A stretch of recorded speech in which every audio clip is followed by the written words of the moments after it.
and welcome to this morning/afternoon of scholarship, but also celebration. Welcome to family, friends, faculty, students, and most importantly, our four presenters for today. These capstone presentations have actually become one of my favorite events of the semesters. And I'm particularly excited about today because of the breadth of the subjects that we're going to hear about. So without giving much away, we're going to be hearing about assessing functional cognition in children. We're going to talk about understanding children's literacy and the effectiveness of an OT program. We're going to talk about building competence for those working with neurodegenerative diseases. And we're going to hear from one of our students about a very novel intervention related to developmental coordination disorders.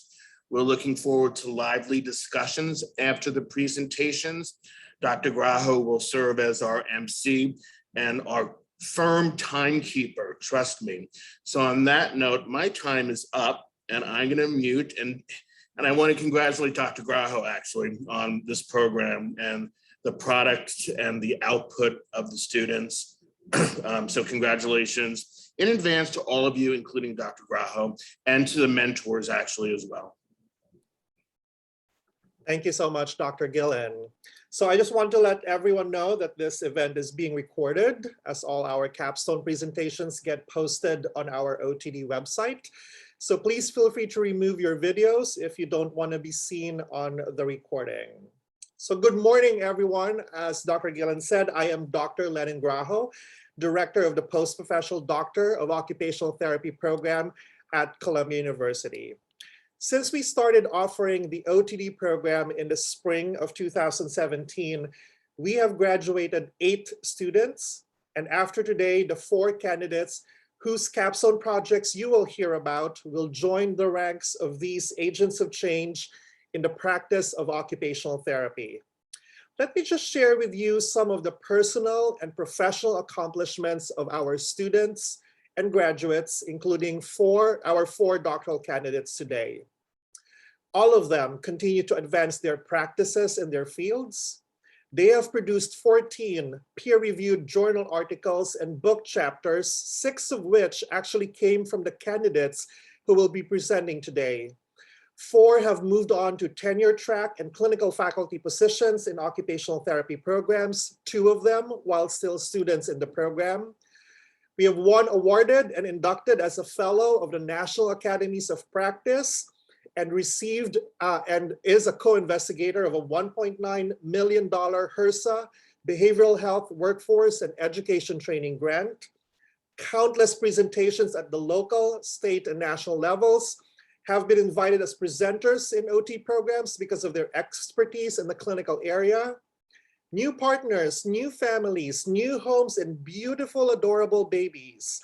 And several of them will now join our roster of teaching team for our newly approved Accelerated Master of Science to Post-Professional Doctor of Occupational Therapy program, which we will begin to offer this fall.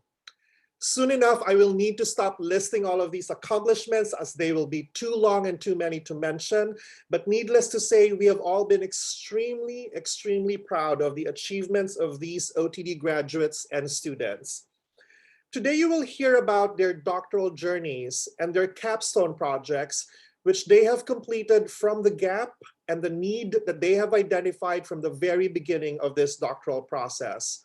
I hope that as you join us today in this scholarly discussion and celebration, you will realize 2 themes. First is the intentionality of our curriculum and the intensive and integrated mentoring process in this program.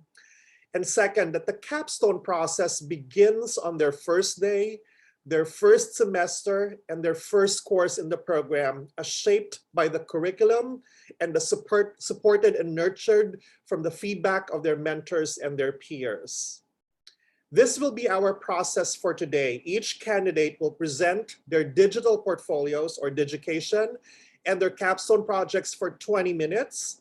Then followed by a 20-minute scholarly discussion. The scholarly discussion will have 2 parts. We will devote the first 10 minutes or so for the Capstone Committee comprised of the student's doctoral mentor, the Capstone reader, and me as director of the program. After this process, we will begin a moderated discussion. You as a member of the audience can type in your comments and questions, and I will choose or thematize these questions for the candidate. We will have two presenters and scholarly discussions back to back, followed by a short break, and then followed by the other two presentations. Please feel free to use your interactive buttons to send applause, congratulations, type comments and words of encouragement in the chat, but please keep your microphones on mute at all times except for the members of the Capstone Committee. We will begin with doctoral candidate Christina Dumas. Christina's capstone is titled The Development of the Occupational Therapy Pediatric Inventory of Cognitive Skills, or OT-PICS, an assessment of functional cognition in children. Her doctoral capstone mentor is yours truly, and her capstone reader is Dr. Amanda Serafian. Christina, you may now share your screen and you have the virtual space. Okay, let me share my screen quickly.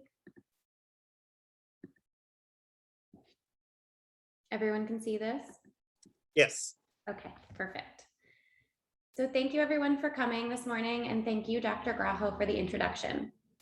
I have been a pediatric occupational therapist for the last 3 years, and my work on both the inpatient and outpatient units at New York Presbyterian Weill Cornell Hospital have led me to pursue this doctoral work related to improving assessment and intervention of functional cognition in the population of critically ill children. Functional cognition is defined as the ability of individuals to use and integrate their thinking and processing skills to accomplish desired tasks in their everyday lives, given the totality of their abilities and context. While functional cognition has been well defined and established within adult populations, in children, it remains a relatively underexplored construct, but can be framed as the intersection of cognitive skills with their primary occupations of childhood. In working with my patients and their families, I quickly discovered that the main focus of the medical team related to discharge was physical recovery, as in their ability to get up and walk, with very little attention dedicated to social emotional, behavioral, or cognitive recovery as a result of critical illness. When I brought these concerns to the attention of the medical team, it really wasn't given a second thought, with the team referencing delirium as very common for children and saying that everything would resolve upon their discharge back to their home environment. So upon realizing that this was an area that was being overlooked in the pediatric acute care setting, I felt compelled to explore what role occupational therapists can serve in addressing functional cognition in critically ill children in order to support best practice and strengthen interdisciplinary collaboration with regard to safe and supportive discharge, as well as long-term successful occupational engagement of children and their families. I'm going to start by discussing the background of my capstone project, which is titled The Development of the Occupational Therapy Pediatric Inventory of Cognitive Skills, or the OT-PICS, which is how I will refer to it for the remainder of this presentation. There are a multitude of assessments available to examine physical, developmental, behavioral, and psychosocial skills in typically developing children. There's a gap, however, in available performance-based assessments to evaluate functional cognition in this population. While research has shown a significant relationship between pediatric critical illness and the development of new cognitive dysfunction following discharge, the understanding and assessment of these impairments, as well as their impact on participation, remains a relatively unexplored outcome measure. Developing a multimodal measure of functional cognition for critically ill children will assist in bridging the current gap between available standardized and non-standardized assessments to evaluate cognitive skills in critically ill children. The OT-PICS is proposed to examine functional cognition in this population via assessment of cognitive skills for play, self-care, learning, and cognitive adaptive capacity.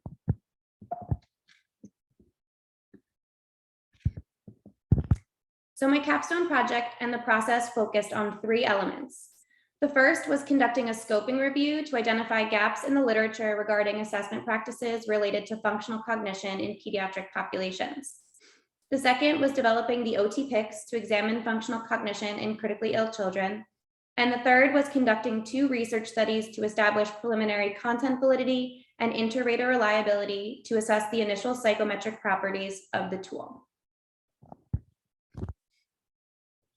Starting this journey with program development artifacts, this began with the creation of a theory-guided practice model, as well as a neuroscience-focused case study that served to guide and shape the cognitive components of my capstone project. My theory-guided practice model, known as PAC-FUN, melded an occupational model, OA, and a cognitive model, DIM, to better and more clearly address assessment and intervention approaches to functional cognition in the population of critically ill children. The PAC-FUN model outlines 5 essential elements needed for comprehensive assessment of functional cognition within the population of critically ill children. The first is that functional cognition must be addressed during actual performance of meaningful tasks. So for children, this includes basic ADLs, play, and productive occupations such as school readiness to allow for the observation of cognitive skills in context. The second essential element is that assessment of functional cognition must include assessment of adaptive capacity and strategy use. The focus on adaptive capacity stems directly from the OA model. And in order to have a better understanding of how a hospitalization can have lasting and long-term effects on participation in occupational performance, we need to understand how children are able to utilize their tools in a toolbox, or their adaptive capacity, to respond to challenges that they will face in their natural environments outside of the contrived hospital context. The focus on cognition stems from the DIM model through the facilitation of the dynamic internal and external aspects of cognition, such as processing capacity, self-awareness, and strategy use to help promote active participation in occupations of childhood to foster learning, adaptation, and relative mastery. The third essential element is that functional cognition should be included in collaborative, safe discharge planning processes, as it's critical that not only physical capacities be considered in this planning process. The fourth element is that the social context is the only natural context that is constant in the hospital environment and should therefore be included in the assessment process. For children, one, if not the only consistent element during their hospital stay is the social context of their family or the caregivers that are present throughout their recovery process.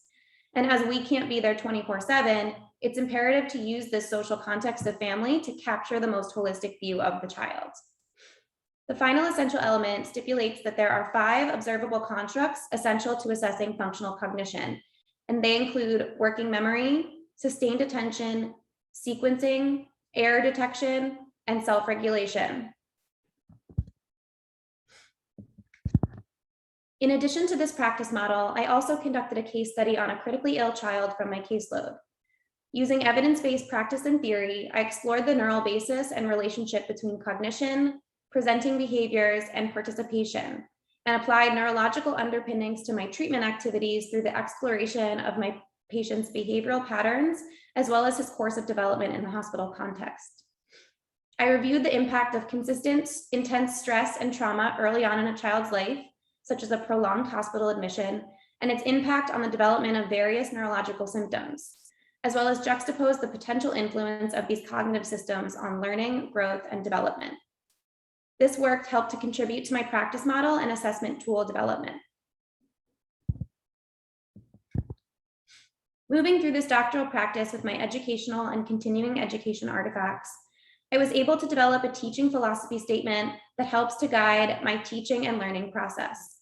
Supported by the educational philosophies of andragogy and constructivism, I believe in encouraging learners to recognize, draw from, and bridge their unique life experiences in order to construct, support, and enrich their learning opportunities.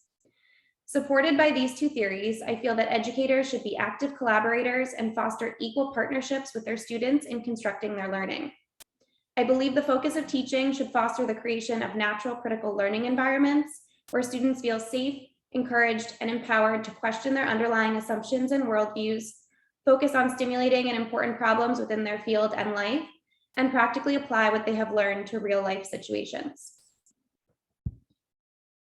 In addition to this philosophy, I was also able to present the preliminary aspects of my assessment tool at the New York Presbyterian Weill Cornell Research Rehabilitation Day in January of this year. This presentation discussed the theoretical and conceptual development of the OT-PICS tool, as well as offered opportunities for collaborative feedback and reflection on its test items and steps to establish its preliminary psychometric properties. Moving on to my evidence-based practice artifacts, Through the course curriculum, I was able to develop a mini critically appraised topic related to assessment practices of functional cognition with pediatric populations, develop the OT-PICS, as well as develop a grant proposal to expand upon available evidence-based training programs for addressing functional cognition in pediatric populations, all of which I will discuss further here.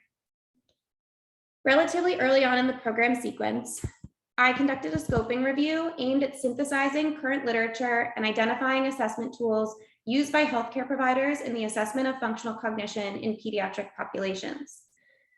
I found that there's a significant gap in the literature and a clear need for the development of holistic assessment practices that can be used to understand persistent cognitive dysfunction that is present and influences recovery. Additionally, I found that occupational therapy was relatively absent from the literature related to both the conduction of these types of research studies, as well as an incorporation of these assessment tools into practice.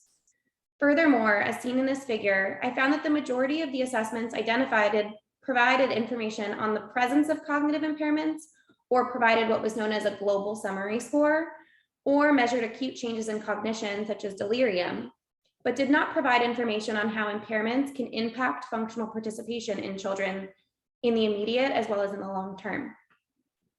This really served as the foundation of the development of the OT-PICS assessment tool, of which I will spend the remainder of this presentation discussing its development and the process of determining the preliminary psychometric properties of this tool. The Occupational Therapy Pediatric Inventory of Cognitive Skills is a non-standardized assessment tool developed to evaluate impairments in cognitive skills and impact on overall functional participation in children.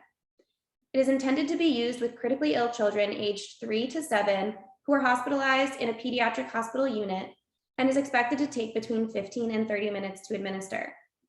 This figure outlines the latent, sublatent, and observable variables of this tool, with the latent variable being functional cognition, the sublatent variables being the childhood occupations of play, self-care, and educational participation, and the 5 observable variables of functional cognition listed here. This tool is used to be a screening inventory to assess current levels of some fundamental cognitive skills for occupational performance in children, rather than a comprehensive normed assessment of all cognitive skills needed in the same age children. The OT-PICS is considered a criterion-based assessment, meaning it compares a child's performance based on mastery of a specific standard or proficiency, as opposed to a norm reference measure that compares a child's performance to a larger group, such as same-age peers.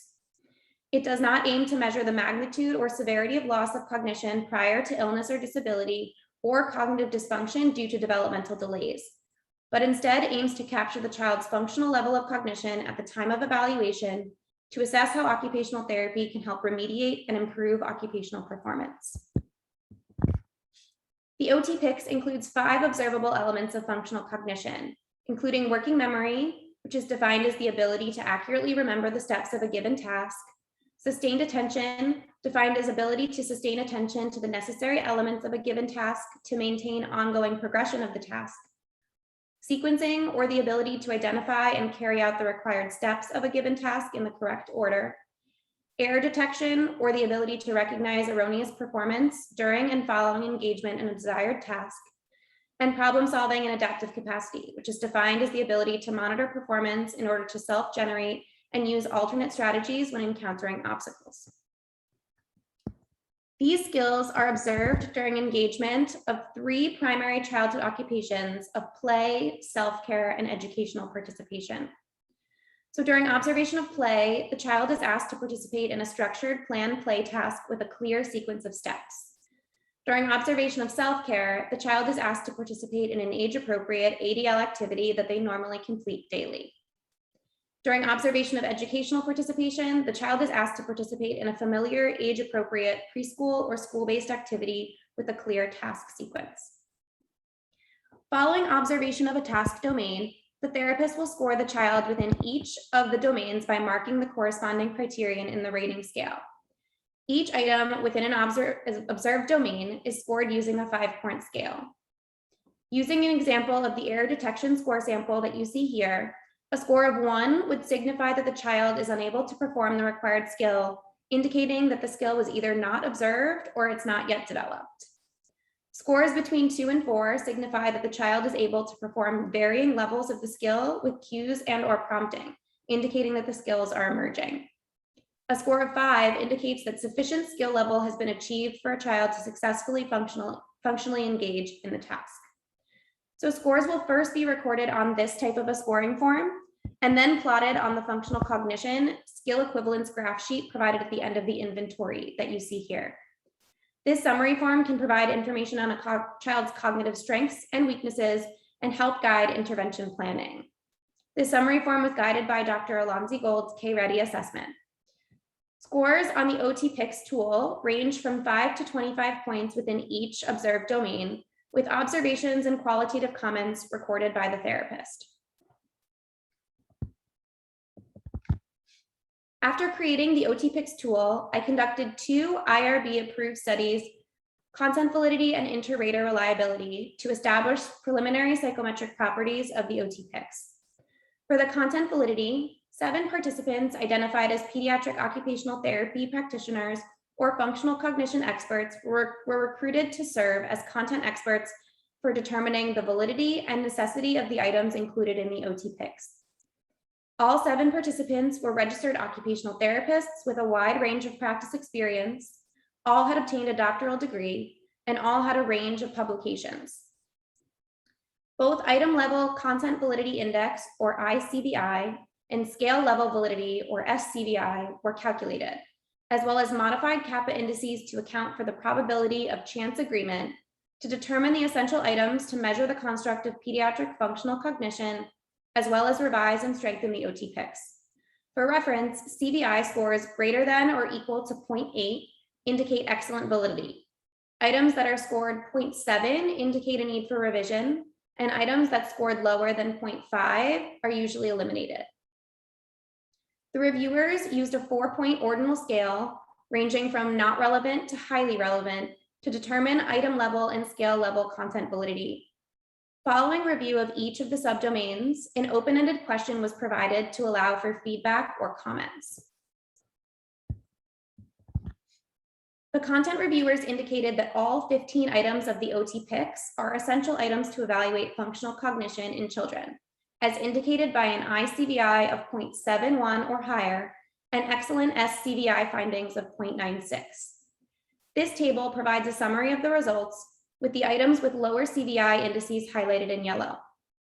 The modified kappa statistics similarly reflects the results of the ICVI analysis with consideration of minimization of probability of chance agreement.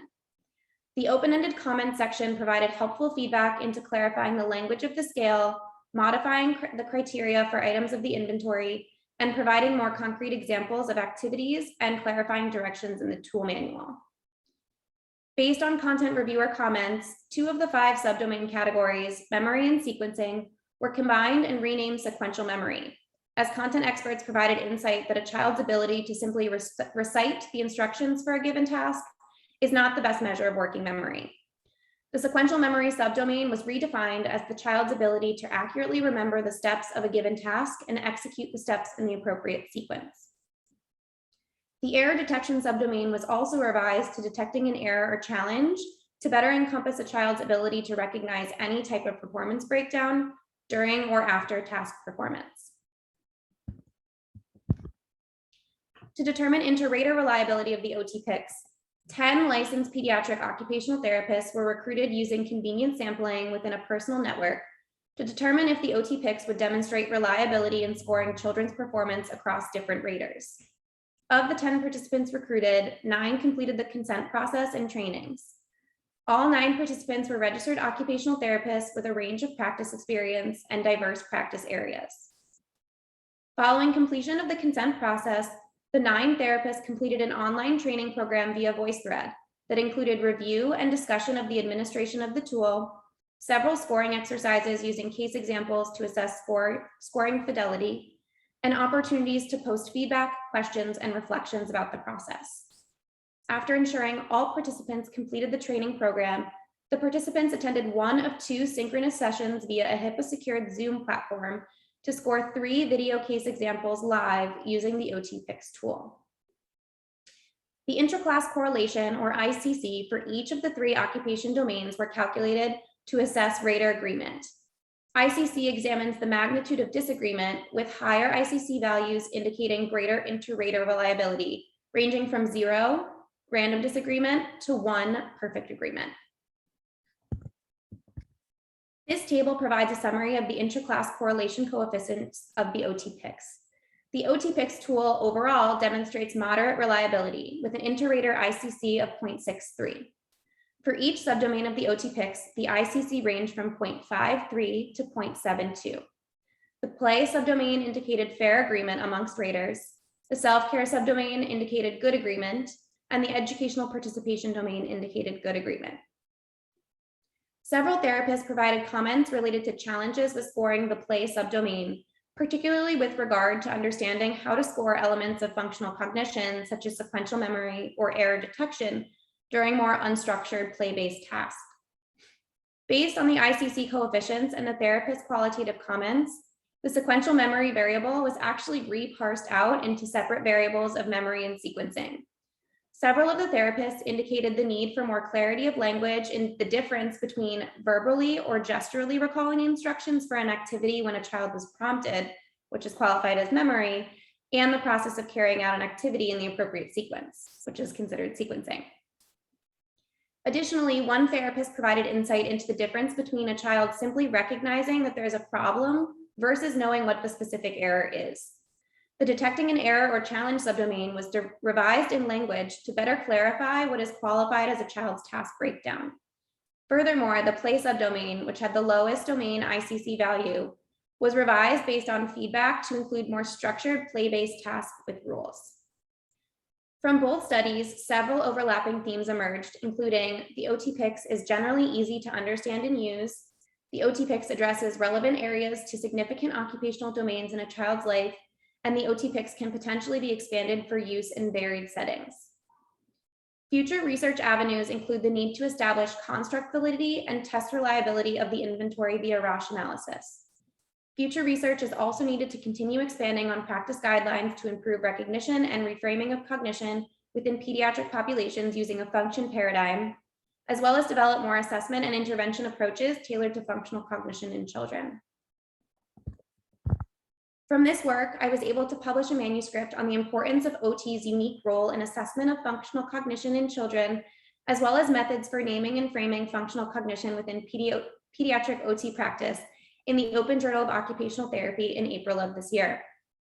I currently have another paper accepted pending minor revisions that outlines the findings and importance from my content validity and inter-rater reliability studies. When I reflect on this journey as a whole, I keep coming back to Columbia's motto of see the need, meet the need, and exceed the need. I feel that this program truly embodies this motto in every way and has helped to guide and shape me into an agent of change in the occupational therapy profession. I feel that this program has made me a stronger clinician in both my assessment and clinical skills in the area of functional cognition, as well as allowed me to gain knowledge and experience to be a leader in the field of pediatric occupational therapy and emphasize the importance of the role of OT in addressing and intervening with functional cognition. I'm looking forward to continuing to learn and grow as both a lifelong learner, future teacher, and build upon and enrich the mentoring relationships and continue my contributions to the body of OT literature. I would like to take a moment to acknowledge and especially thank my doctoral mentor, Dr. Lennon Graho, who helped me slice my pie small and develop and dive into a directed research path and continues at every milestone to push me to be the best that I can be. I would like to thank my capstone reader, Dr. Amanda Serafian, for her careful review of my program artifacts. My OTT colleagues who served as unwavering support and incredible inspiration throughout this process. My parents, Diana and Kevin, and sister Jessica, as well as my fiance, Evan, for their patience and support during both the highs and challenges of this journey, as well as their help in managing my stress levels. And my friends that have continued to support me unconditionally throughout this process. Thank you all so much for being here today. I look forward to what comes next in this wonderful journey of mine.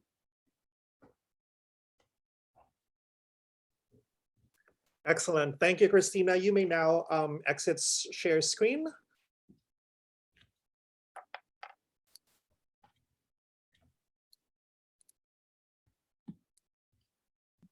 And we will now begin a 20-minute scholarly discussion. Before we begin, I encourage everyone or anyone who has questions to start typing them in the chat. After the committee has asked their questions, I will begin that moderated discussion, reading through some of the questions you will post on the chat. I want to begin with Dr. Amanda Sarafian, Christina's capstone reader. Christina, thank you so much for that presentation. I enjoyed reading all of your artifacts. It's a great work, and I admire all the clinical work that you're doing. So I have two questions. One is regarding an artifact and one is regarding your OTD journey. And so in looking at the artifacts regarding tool development, when you were identifying items or selecting items for your tool and you decided to select an activity to evaluate functional cognition during play, I saw in most of the documents you were recommending a novel play activity to observe the critically ill child engaging in a novel activity. Could you elaborate on, and I'm not sure if that was the final iteration of it, if you remained with a novel play activity, or if you could just further elaborate on the idea of what that play activity would look like with a critically ill child. And then if you've actually done it, or if your experts gave you feedback on that, what that discussion was, observing play, functional cognition during play in a critically ill child. Yeah, so novel was actually probably one of the first iterations that we really talked about. Okay. And it was more so to try and capture the cognitive skills in relation to also introducing something new. So when we were first developing the OT picks, we were looking at particularly the coupled with error detection, providing something that was unfamiliar to a child, which would also potentially allow the therapist to prompt an error or a challenge to see if they could recognize that. Mm-hmm. So that was sort of the novelty aspect. That was one of the early iterations of our play activity. But when we did the inter-rater reliability study, we had a lot of feedback from the therapists about the fact that play is more often child chosen, as well as, unstructured a lot of the times. Mm-hmm. So that was sort of how we came to our final iteration of using a more structured play activity. So in the tool manual, we actually changed it to games with a structured set of rules. Mm-hmm. And that set of rules sort of changing depending on the child's age. So for younger children, a more simpler game like Simon Says, or something that has one or two rules. Whereas for an older child who can play, a board game or Uno or something that has multiple rules. Okay, great. And did the inter-rater reliability or the discussion with clinicians, did it come out that possibly standardizing an activity, like you said, Simon Says, or selecting an activity, a toy, or I like Simon Says because you don't need any objects, so you don't have to worry about cleaning and all of that. But did it come through that possibly having a standardized or a toolkit or a selection of play activities would work? Therefore, you could actually look across therapists or across children. It did come up. I mean, the challenge of the inter-rater reliability study, unfortunately, was that it did have to be virtual in the time of COVID. So the therapists were watching video case examples, which made it a little bit harder to feel what it was like to engage in those activities with children. Mm-hmm. But we did discuss the idea of sort of an overarching umbrella of games with rules.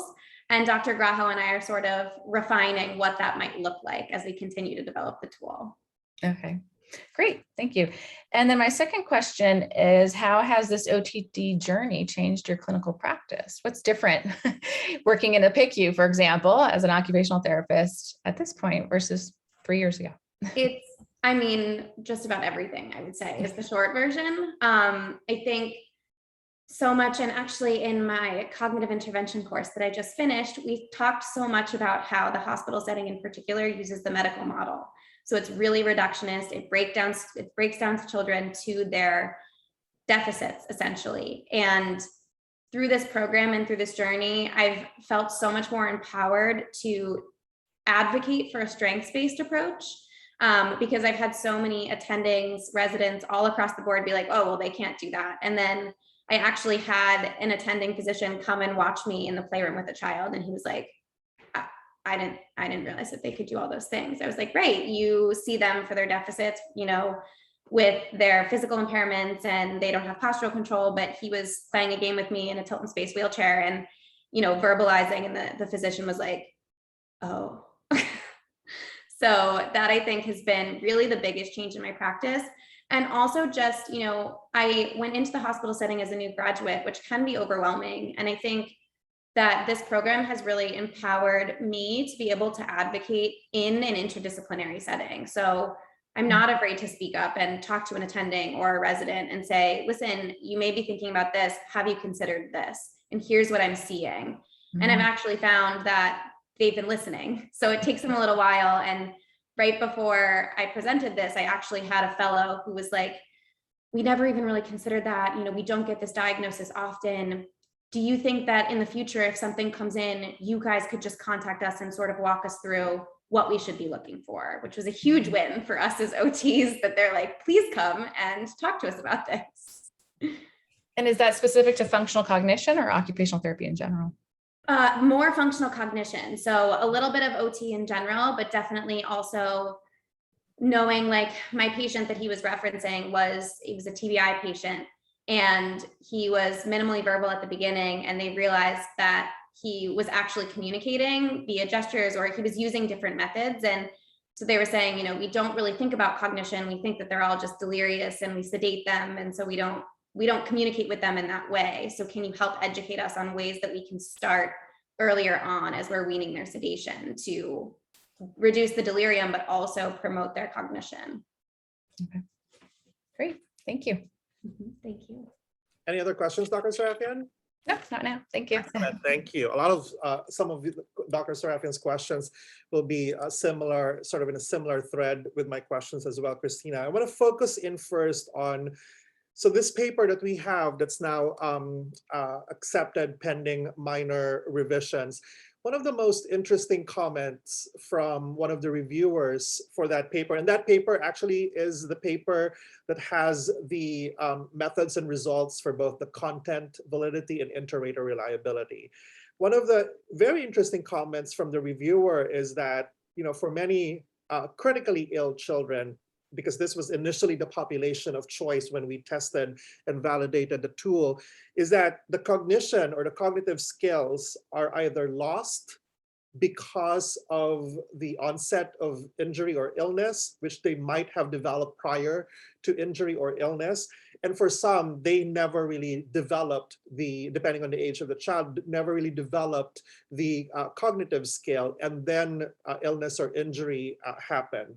So what was very interesting was the question about what is the purpose of the tool to sort of remediate and differentiate what was lost prior to injury and build on that, or what was never really developed, or to habilitate rather than rehabilitate. Can you share a little bit with the audience how you responded to this query or to this question? Yeah, so in responding to this query, it's technically neither of those things. So like I mentioned in the presentation, this tool is really not meant to diagnose. It's not meant to identify cognitive impairments that were pre-existing or measure the magnitude of loss due to a critical illness or injury. Really, what this tool is used to as a screening inventory is to see how the child is performing in the moment and help the therapist direct their intervention and treatment plans towards addressing a child's cognitive strengths or weaknesses to really help with building those skills in a contrived context. Because what we were finding is that you can practice very little in a hospital environment that is similar to when a child goes home and is in school and playing with their peers.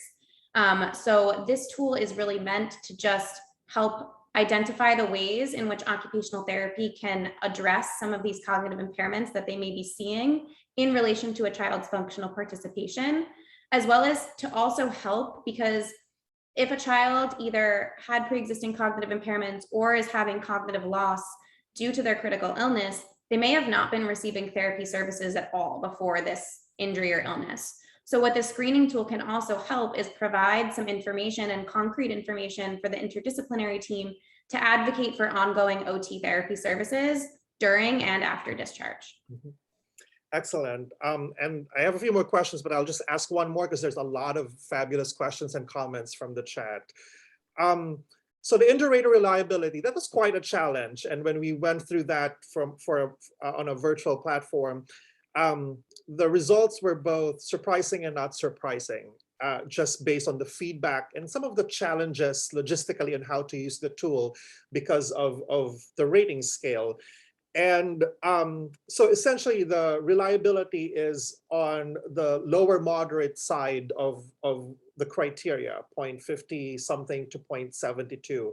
Now, I'm a firm believer that not all types of assessments need to have or meet the threshold of 0.80 inter-rater reliability. Certain assessments, depending on the type and purpose, are okay to have just moderate reliability. Can you discuss with me sort of the intentionality and go back to the mission and purpose of the tool and why you think a moderate level of interreliability, at least for now, until we get more validation studies in, are sufficient to say that, pending the construct validation that we will continue to do, why is that sufficient for now? And you could say that some people can begin using the OT-PICS in daily clinical practice. Sure. So like I sort of mentioned, due to the nature of this assessment tool, it's an ipsative measure, it's criterion based, and most importantly, it's child chosen. So all of the activities, the play activity, the self-care activity, and the educational participation activity, they're all self-directed by the child. They choose an activity that they do daily or something that they want to engage in. It's really, the OT-PICS is not considered what we would deem a high stakes assessment. So it doesn't aim to measure all of the cognitive skills in children. It doesn't aim to compare them to a normative sample.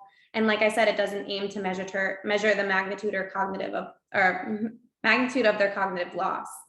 So given the fact that this can be such an individualized assessment, it makes it hard to standardize a rating scale in a way that will allow it to have high agreement between raters. And therefore, a moderate level of agreement is already pretty strong for the type of tool that it is. I like to think of the COPAM as another widely used tool as an example that has a really low inter-rater reliability due to the self-chosen elements, making it difficult to standardize. Correct. And at least for the COPM that you just referenced, some of the other inter-rater reliability or even test-retest reliability that showed higher coefficients are actually methodologically tricky to do. I want to open the space now for moderated discussion. Great work with a scholarly discussion from your committee, Christina, and thank you, Dr. Serafin, for excellent questions. A few comments here and there is that, for example, Karen Howarth, who will be joining the cohort this fall, said that this is amazing, excellent work. As a pediatric OT of over 20 years, I adore this inventory in addressing the whole child. Similar comment from Dr. Kaplan, wonderful and needed work. One question here is from Dr. Raphael Greenfield. How is executive function incorporated in your definition of functional cognition for this tool? So the way that I like to think about executive functioning, because the tool is designed for the younger spectrum of children, right now it's designed as 3 to 7. The hope is in the future to design sort of like strands similar to the HELP, where it's 3 to 7, 7 and above. Executive functioning is a little bit harder to measure in younger children because some of those skills are not developmentally expected from that age of a child.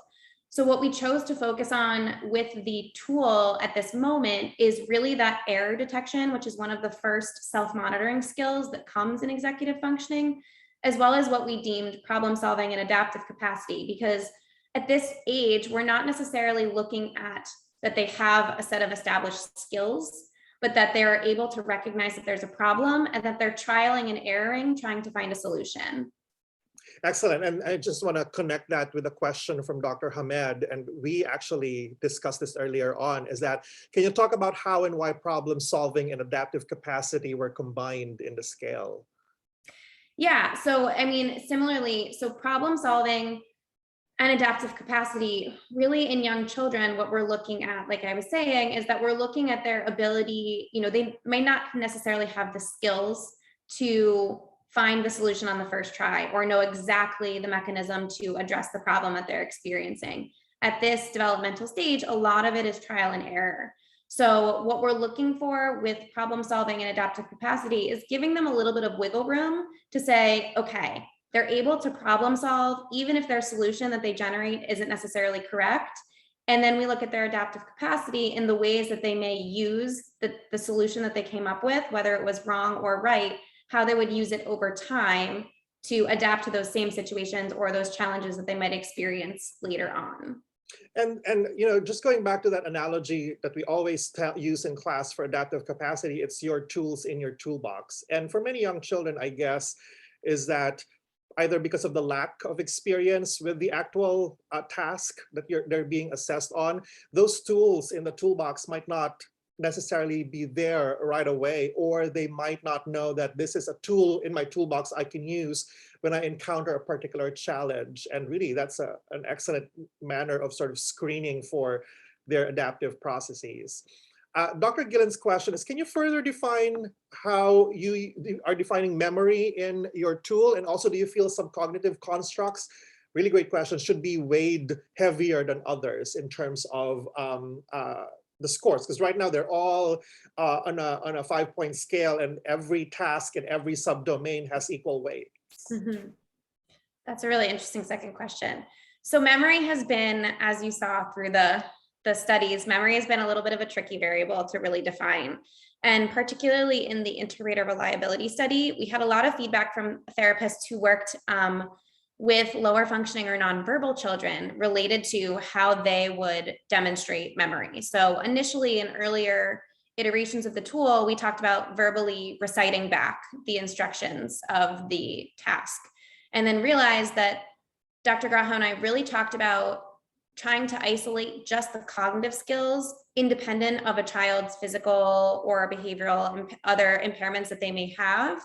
So this sort of brought us to our most recent iteration, where if they're able to, when prompted, give you the instructions either verbally, written, gesturally, that they're remembering and they're using their working memory to give you the information that you just gave them.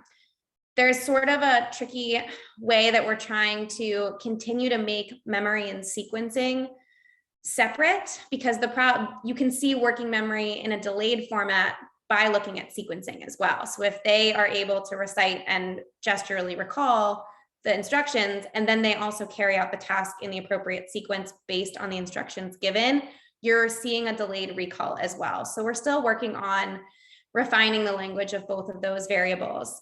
And, you know, weighting some of the variables or some of the subdomains as more heavy or less heavy is not something that we had initially considered, but it is a very interesting concept in looking at. I think there is potential to sort of look at the tool as we sort of develop maybe like cognitive types of strength and weakness profiles. It may be helpful to weight certain skills like the error detection or the adaptive capacity to help sort of provide treatment guidance in one direction versus a memory or sequencing issue and providing treatment options in that direction. So that's an interesting option to consider. Thank you, Dr. Gillen. It's also very interesting because the tool requires child-chosen activity. So for example, I'm just thinking about self-care tasks. Some self-care tasks would require more sequencing than others. And having a sort of standardized way of weighing the cognitive skills based on the task will be a tricky way to sort of format the tool, but I think that's a really good consideration as well. Mm-hmm. Two interrelated questions from Karen Howarth and Dr. Kaplan is that, can you use the OTPICS right now? It's intended for critically ill children in acute care setting. Can you use it in an academic setting for when they return to school? And how about outpatient pediatric settings? So it is. And Christina, just in the essence of time, just a very short response. Please. Yeah, it is intended for use. You can use it now.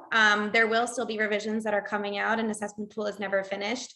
But I do feel it's a little bit less useful in a school-based setting, but you can. We got feedback from a lot of the therapists that felt that it would be valuable in a school-based setting, but certainly in an outpatient setting. And I've actually used it a few times in my outpatient setting as well. Excellent. There are a few more questions. Christina, go over them later on in the chat. You might want to respond to them by email or directly on the chat. But congratulations on having presented your capstone. We can now officially call you after this day and after I receive the rubric, Dr. Christina Dumas. Congratulations on such great work. Let's all give Christina a shout out or a reaction. Use any of your interactive buttons over there. But congratulations, and I'm incredibly proud of you. Thank you. All right, we're going to shift quickly now to Mari Arneau, and then again, 20 minutes of presentation and discussion. And then after Mari, we will have a short break. Mari? Oh, hold on. I have a spiel for you, Mari. Hold on. All right, so our next presenter is doctoral candidate Mari Arneau. Mari's capstone is titled Supporting Underserved Children's Literacy Participation, the Effectiveness of an Occupational Therapy Reading Program for First and Second Graders. Mari was mentored by retired faculty, Dr. Sharon Gutman, and her capstone reader is also Dr. Amanda Serafian. So Mari, it's your turn. Okay. Can everyone hear me okay?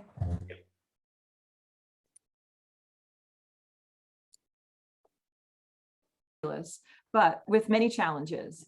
And so I sincerely want to thank both the faculty and fellow students here today who've supported me along this journey. My presentation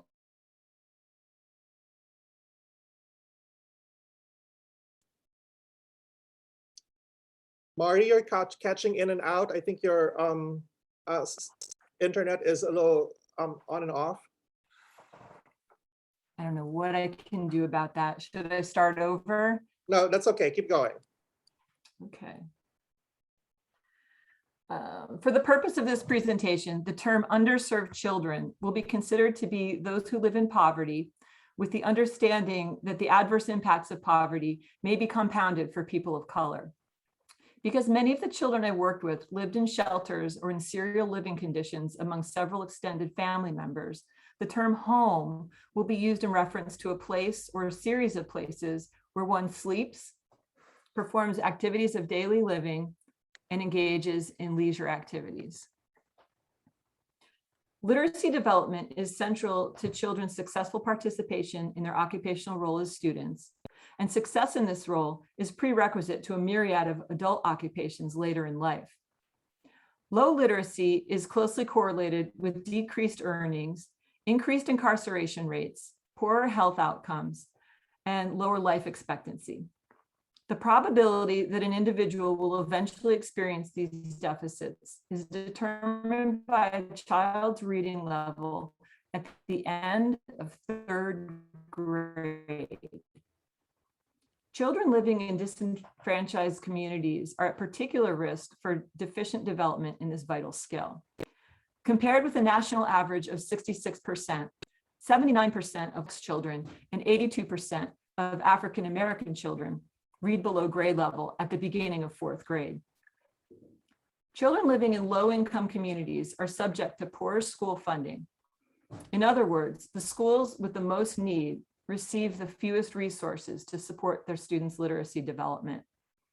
Thus, underserved children are in danger of experiencing social marginalization and decreased life options as they develop and grow. However, due to federal mandate, occupational therapists are present even in the most underfunded schools. We're skilled at evaluating interrelationships between the environmental and personal factors impacting performance, and thus we are well positioned to help increase underserved children's participation in literacy. Prior to COVID-19, I was in residency for 2.5 years at one of New York City's most underfunded elementary schools, Public Elementary School 197 in East Harlem. It was among the children at this school that I developed my OTD work. The courses in the OTD program prepared me to produce a collection of scholarly artifacts. My program development artifacts include a neuroscience case study and a theory-guided practice model that I developed. My educational artifacts include 2 poster presentations, a guest lectureship, and my teaching philosophy statement. My evidence-based practice artifacts include a scoping literature review, an assessment tool that I developed, and a grant proposal that I drafted. My capstone project was a pilot randomized controlled study that I conducted and published. And finally, I published a practice guidelines article, which delineates guidelines for the intervention protocols I implemented during the study.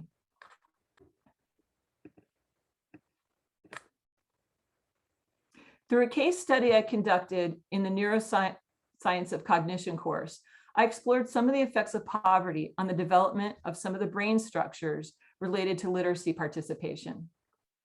Early adverse experiences, often associated with poverty, are correlated with decreased overall brain volume and altered circuitry in the structures impacting the executive functions needed for success in school.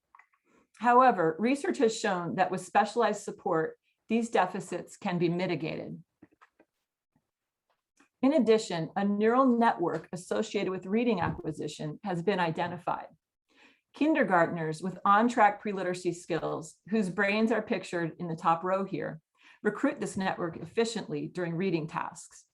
In contrast, low socioeconomic kindergartners with low pre-literacy skills in the second row recruit these structures much less efficiently.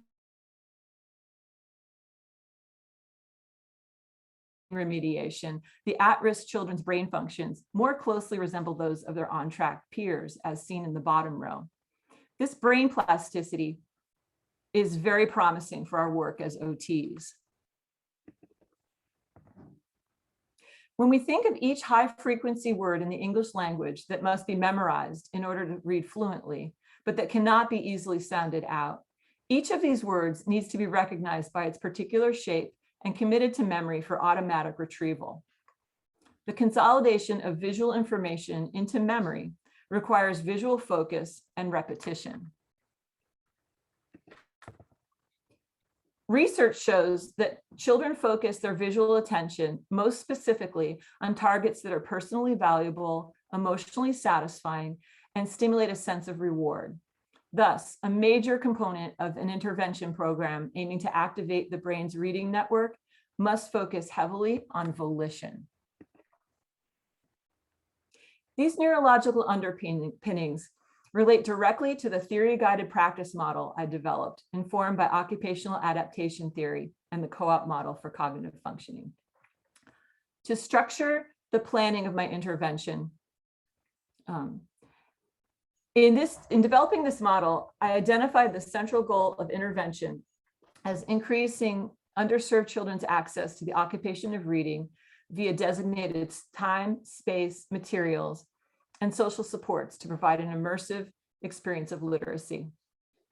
This goal is addressed through 6 essential elements: occupational justice and empowerment, child-selected motivating activities, child-generated strategies to tackle reading challenges, positive, pleasurable experiences associated with literacy, development of reading habits and routines, and development of self as reader. Through the course of my OTD journey, I had opportunities to begin advocating for the development of this emerging practice area among OT colleagues and students. I delivered poster presentations at 2 consecutive JFK Distinguished Lectureship Days in 2019 and 2020. I presented about OT's role in pediatric literacy support to a group of second-year OTD students at Methodist University. And I also drafted a teaching philosophy statement to help guide my approach to teaching and curriculum development if I one day have the opportunity to teach these principles in a more formalized way. I conducted a scoping review investigating the literature on pediatric OT literacy intervention. Only 7 scholarly articles met the eligibility criteria for my review, and only 3 contained quantitative data that can contribute to an evidence base. Furthermore, although low literacy is most highly concentrated in low-income communities, children living in poverty constitute the population group least cited in this scant body of research. Additional research in this area is an essential way that OTs can advocate for this emerging practice area and for the literacy needs of this population of children. The amount of free time that children devote to reading is closely associated with their reading fluency, reading comprehension, and vocabulary building, as well as their academic self-concept and intrinsic motivation to read. I developed an assessment tool called the Barriers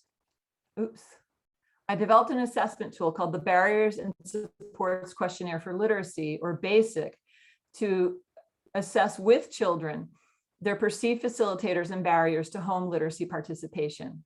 This non-standardized descriptive and ipsative tool assesses children's physical, temporal, and social environments relating to literacy habits and routines. It also addresses their volition and self-concept as readers. The renovation of school libraries in low-income communities improves children's attitudes towards reading and increases the time they spend reading, thus boosting their opportunities for crucial skill building. In the grantsmanship course, I wrote a grant proposal for a total renovation of the school library.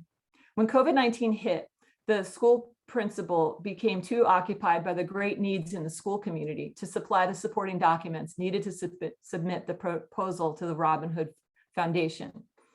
But through a book drive and private donations from my personal network of family and friends, I was able to purchase a new book collection for the library.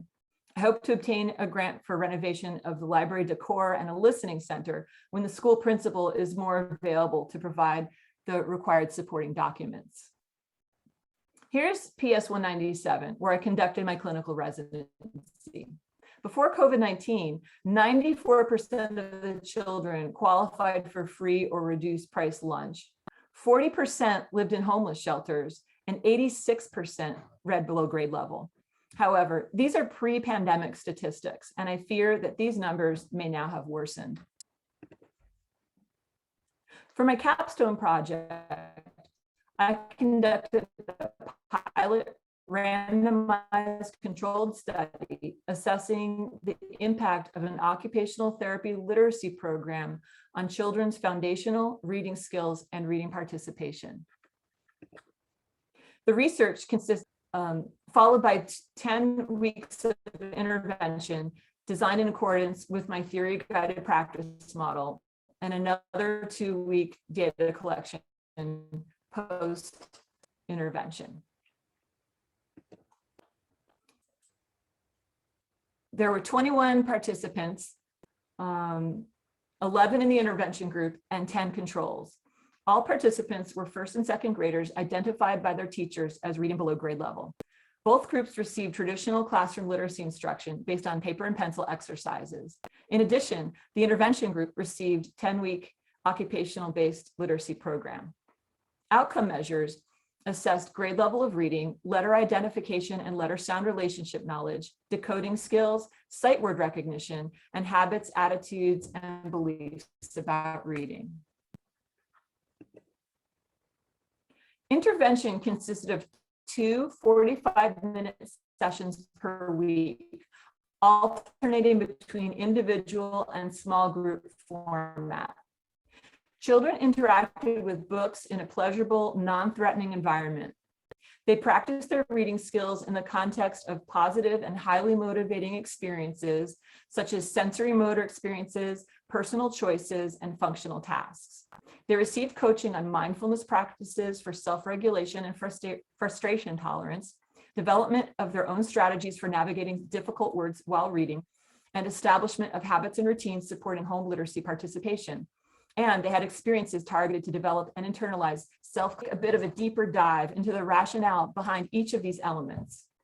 Children who are frequently reprimanded in the classroom for maladaptive behaviors in response to inability to keep pace with literacy instruction often develop a dislike for reading. Positive experiences exploring books in a non-threatening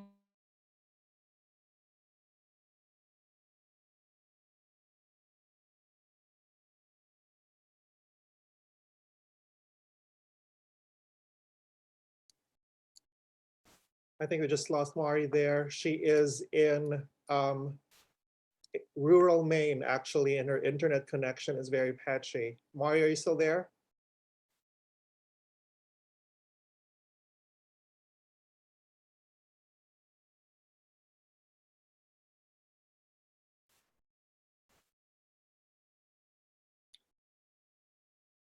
All right, we're gonna wait until we're gonna figure out how Mari could rejoin us. How about we take our break now, and then hopefully we can go back to where Mari left her presentation, because I think she needs to join back in. Oh, Mari, are you there?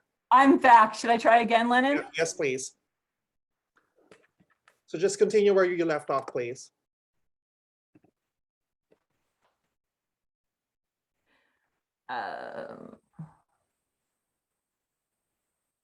Many of the children I worked with literally looked away or spun into dysregulated behaviors or closed their eyes and pretended to fall asleep as soon as a book or worksheet was placed in front of them. The brain cannot learn to read words that it cannot see. Incorporation of sight word practice into kinesthetic and sensory activities can help engage a child's attention to print long enough for learning to occur.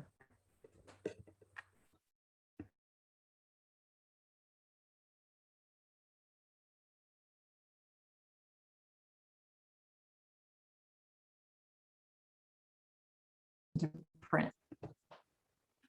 Incorporation of reading into function can heighten motivation and also help children. Literacy is pertinent and meaningful in their lives. In this photo, these kids were so excited to make slime that they exerted incredible effort and concentration to read these instructions. With repetition and rehearsal, school-age children are able to learn simple mindfulness practices to increase their awareness of their maladaptive responses to reading challenges and to return themselves to a state of relative calm. Children's frustration tolerance can also be increased when they are coached to develop personal strategies to persist with their reading when they encounter a difficult word.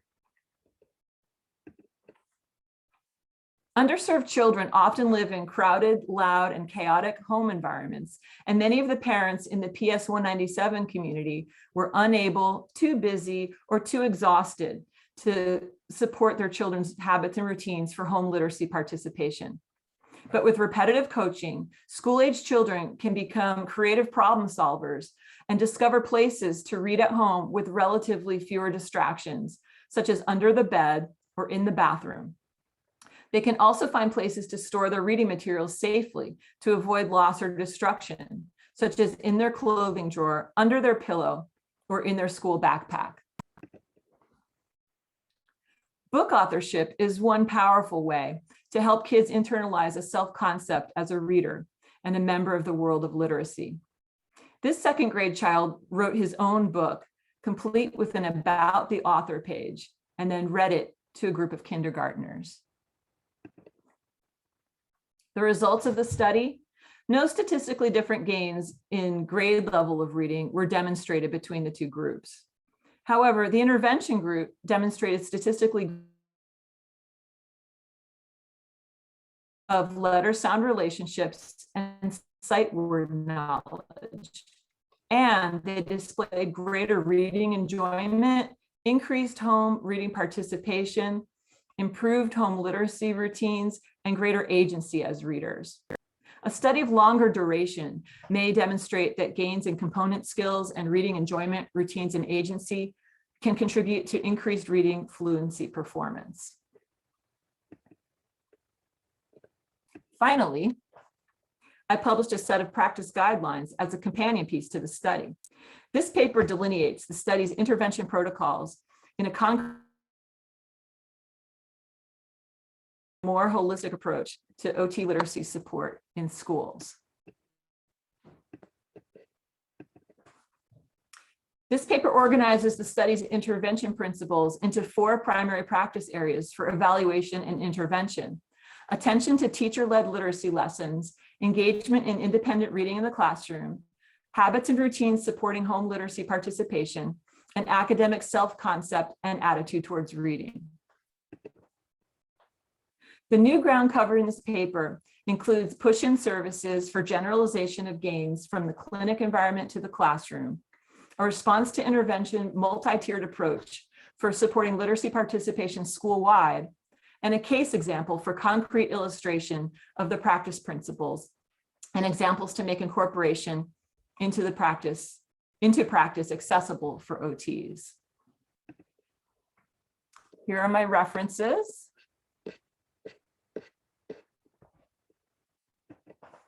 And that's my presentation. I apologize for my patchy internet session or service. I hope you were able to follow most of it. And thank you very much for your attention. Especially thank you to Dr. Graho for your mentorship and to Dr. Serafian for your thoughtful reading of all my work. Excellent, Mari. Can you exit share screen, please? So were you able to follow most of that without? Yeah, some parts were a little challenging, but we have powered through and it's okay. We're going to begin the scholarly discussion, similar format. If you have questions, feel free to use the chat to type in your questions. I'm going to thematize them as we go along. We're going to start again with your Capstone Committee reader, Dr. Amanda Serafian. Thank you, Mari, for that wonderful presentation. And I've enjoyed reading all of your artifacts, a very impressive, comprehensive, detailed file of many hard works. So great job. I've really enjoyed it. So regarding this topic, I have 3 questions. I'm not sure if we have time, but the first question that I have is regarding your theory-guided practice model. So your model states that the central goal of intervention in this model is to increase children's access to the occupation of reading via contextual supports, environmental and social. So to better understand the role of OT using this model, could you describe how your model would align with the response to intervention model of 3 tiers? So that would be universal services that would address the needs of the population or community, targeted services, which would target children at risk, and or individualized services, which would be for children with IEPs or 504s who and those children may not be captured with this, right? So just that's my question for you. Well, thank you. I really started to think about that more after the study, and that got incorporated into the practice guidelines paper a bit more. Mm-hmm.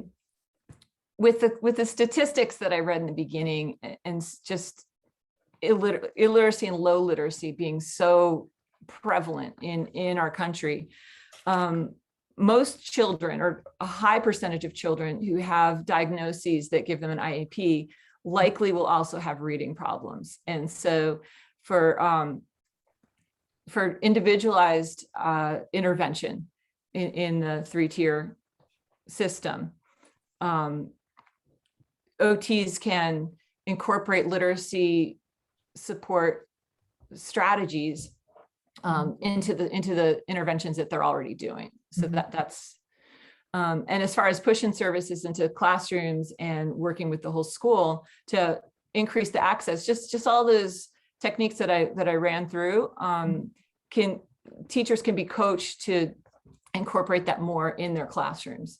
Mm-hmm. So creating maybe like a cozy nook in the back of the classroom where children can go to have selection of their own chosen materials that they want to read versus materials that they're being forced to read or assigned that may not capture their interest. Coaching teachers to incorporate fun activities and hands-on approaches in reading centers while they're maybe teaching reading groups in smaller settings. And then school-wide initiatives to incorporate more executive function control and self-regulation techniques across the board that would just benefit everyone. Okay, great, thank you. So your artifacts discuss the need for safe learning spaces for children to develop literacy in schools. Can you describe, I think for everyone here, and elaborate a bit on that, on what a safe learning space is? And then how can therapists, educators, and the community members, community members in general, promote and support these spaces for children? So that photo where it was just cropped so you could just barely see the child who was reading to a group of kindergartners, that child, so often when we would walk by his classroom, he'd be being reprimanded because reading made him nervous. And so, and he didn't know how to handle those feelings of, dissonance and stress. And so he would be acting out all over the classroom. And he started to really develop a negative attitude about reading, a negative concept about himself as a reader. And so a safe space, say for that child, I could just give him as an example. The picture I had of a beanbag with stuffed animals and books, just inviting that child into a nurturing space with a nice rug, beanbag, offering him a stuffed animal to cuddle with, choosing a book of his interest, and allowing him to, just interact with a book in a way that feels fun and feels good, not being criticized, not being evaluated. That's my kind of step one of a safe space. Children who grow up in households where literacy is happening, they're having cozy time in the evening with their families.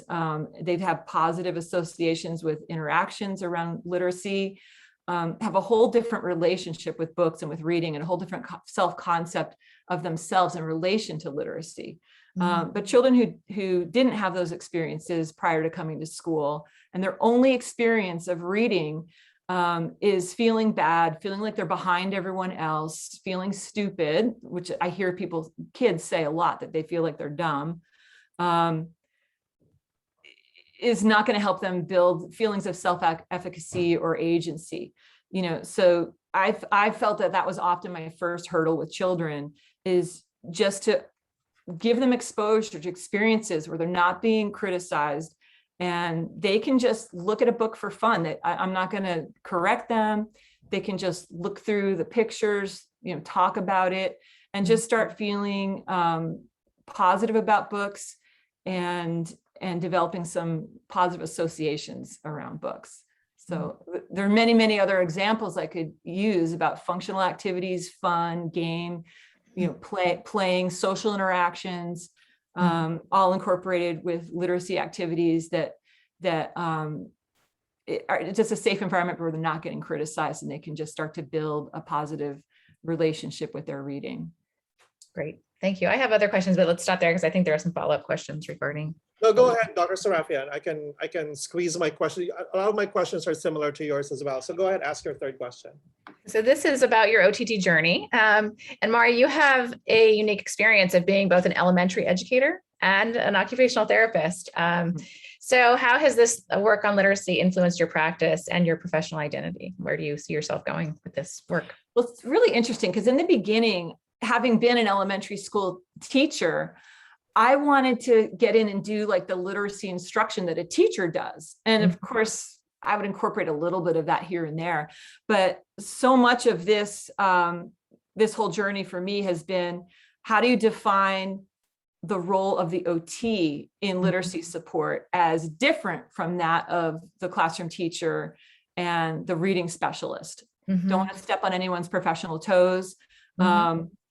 But I dug back decades in the statistics on literacy in country, and the statistics have just been flat for decades.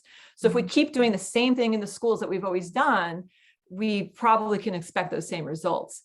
So I think OT can fulfill a different role from what teachers and literacy specialists are doing.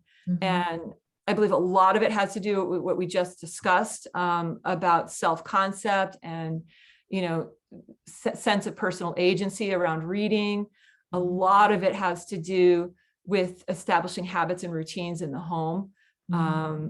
And when you're working with children whose parents are not communicative with the school, how do you bridge that gap and get children participating with literacy more in the home setting? It's this whole iterative process of guided discovery with the children that you go through to get them to do their own problem solving. But helping kids just establish those routines in their home setting is huge. I mean, when I've got, to where I really saw some kids finding places to store their materials, first of all, developing strategies to just get the book home safely, because they would get lost or destroyed between school and home. Figuring out ways to develop habits to transport books safely, to store them safely at home so they're not going to be destroyed by younger siblings or even thrown out by parents and family members, which heartbreakingly I heard sometimes. And then finding places and times where they can read, and just getting them into a habit pattern at home where they're reinforcing their school skills, but also learning to make friends with a book, learning to look to a book for comfort or for companionship when their lives are difficult.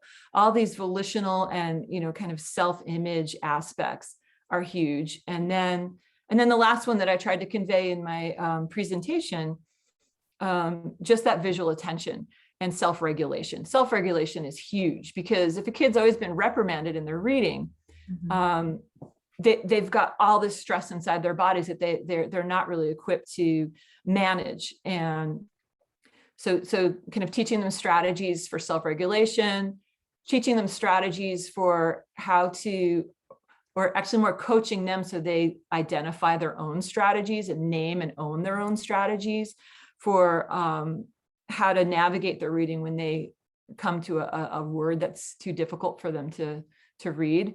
How do you navigate that? How do you stay with it? How do you stay with your own sense of calm and continue with the book? All of these, I feel, are roles and ways that OTs are differentiated from the role of the teacher and the reading specialist. Great. Thank you so much, Mari. Mari, my questions are rooted on, and I see comments similar with Dr. Janet Vogt-Kessler on the justice aspect of reading. In one of the studies that in one of the papers that I co-wrote with Dr. Gutman that you cited, when we talked about the role of OT in functional literacy, there's that social justice piece there that's very important. A couple of months ago, I did a literacy workshop with occupational therapists in the Philippines. Many of them are actually here, colleagues, scholars, and collaborators from the Philippines. And there was one comment that was really very important and illuminating, which I want to sort of touch on in terms of, when we provide intervention related to literacy in what you call underserved communities. The comment was that, in the Philippines, we're not really a very reading for fun culture. We read because it's a necessity. And it's not a culture for us to read for fun. And I think very common, similarly, across the intersectionalities of socioeconomic status, race, gender, family practices, etc. Some of the essential elements of your practice model touch on that, but I wonder how they can be rooted in sort of those nuances and differences. For example, creating positive, pleasurable experiences, habits and routines, and developing a concept of a self-concept as a reader. And sometimes for children who've undergone or have experienced so much trauma, so many changes, particularly those who've been homeless. There was a comment earlier on about children being shuttled back and forth in schools and in homeless shelters. How do you make sure that when we address literacy from an occupational therapy lens, that it's also not being imposed on them, that even though personal choice is an important aspect of your practice model, that we are embracing the nuances of the culture, of their intersectionality, that sometimes reading for fun might not be the priority for me, but I need to read for necessity to be able to succeed in school and do other things to succeed. So how do you balance sort of those challenges, particularly when you said, they go home and the home is not the safest or most comfortable space for reading. And for many of them, perhaps after the intervention has been done, slowly they might realize that I still need to find a space, or maybe this is not my identity to read for fun and to read for pleasure. How do you account those intersectional pieces to your practice model? That's a great question, Dr. Graho. And I really thought about that all the time, client-centered practice. And I think often in any pediatric population, client-centered practice should be about, the goals of the client. And yet we have adults who have goals for the client on behalf of the client. So it's kind of like client-centered practice is what the client wants, but also needs to do. So I'd always go back to these statistics about later life outcomes adversely impacted by low literacy, and think that, we need to think about this child's future. I guess lucky for me, the culture of the school that I was in was huge into advocating reading for fun and the importance of reading. So, that attitude of reading being something that you do for enjoyment may not have been present in many of the homes that children lived in or the families that children came from, but it was very prominent in the school. So I kind of plugged into the school culture. And I tried to keep myself in the background of my intervention as much as possible. I didn't want children looking at me as the source of reading. I would talk to them about their interests, and then kind of create little groups, the little princess group or the superhero group, and get them interacting with one another around something that they're passionate about, but incorporate books and reading into that. Or if they don't, if books aren't really working for them so well, functional activities, following recipes to make a cooking project, following recipes to make a craft project, using literacy to do something that is desirable to the child, So constant conversations with children about what their priorities are, what their needs are, and finding ways to make literacy part of the solution to what they want and need to do.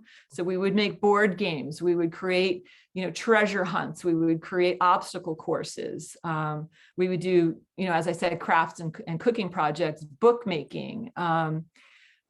Children who are thinking about a parent who is not, present, who moved away or went away, writing letters to them. Getting into pen pal relationships with others, trying to think of more examples. But so it wasn't just book reading and reading for fun, but then some children would talk about how, like, one child, she'd wake up in the night scared, and she's the one who came up with, well, if I read a book. She got really into this one, series of books, and she started to find that those books were something that she could reach to for comfort. So it is tricky, and I thought a lot throughout my whole residency about your question about imposing, my academic standards and priorities on this population of children. But yeah, I guess, just plugging into the culture of the school and what the school is promoting, and then also just using the kids as my guide as much as possible, but what is, what they're passionate about, what they care about, and finding ways to link that with literacy experiences that are not always book reading. Sure. Does that answer your question? Yeah, thank you. I have several questions I want to go through, but we only have 2 minutes left. So if you can very briefly respond to a few of these questions, one Sure. of which I want to sort of integrate Dr. Falk-Kessler and Dr. Dimitripoulos's work. How would you address literacy for a child who has interdisciplinary and multi-level needs? And how about those who are not anchored in schools? Again, just very briefly. I don't know if I have enough context to answer these questions. I was working in a school-based context. I would need to start with the children. I would need to get to know them, and again, kind of like what drives them, what are they passionate about, what do they long for, and start to find ways to link those aspects of their lives and their desires into some literacy related activities that feel pertinent to them. I don't know if I can give a more concrete answer without knowing the children. That's a very common challenge. There's a lot of questions as well on how the OPERI can be, my practice model can be integrated in hospital settings and other settings where there's a lot of other needs that need to be addressed. But one very quick comment here and question, and we'll end with this, is Dr. Kaplan's question on how did you define and differentiate your role in literacy to classroom teachers, school-based reading specialists, and resource room teachers? And again, just very briefly, Maury. Yeah, again, habits, routines, emotional regulation, volition, self-concept, and then embedding literacy practice and skill practice, and also just reading of books in settings that are emotionally salient and motivating to each individual child. Did you get any pushback? When I first developed my practice model, there was a lot of pushback, not even from non-OTs, but really from OTs, where they say our role is in reading, is in the vision aspect of it, or our role is in handwriting. You know, you've presented in various platforms, and in those presentations, have you received any pushback either from OTs or from other members of the school team in terms of why are you addressing this? Because in your intervention, you use assessment tools we don't use in practice. They're typically used by reading specialists and speech language pathologists. So very briefly, any pushback?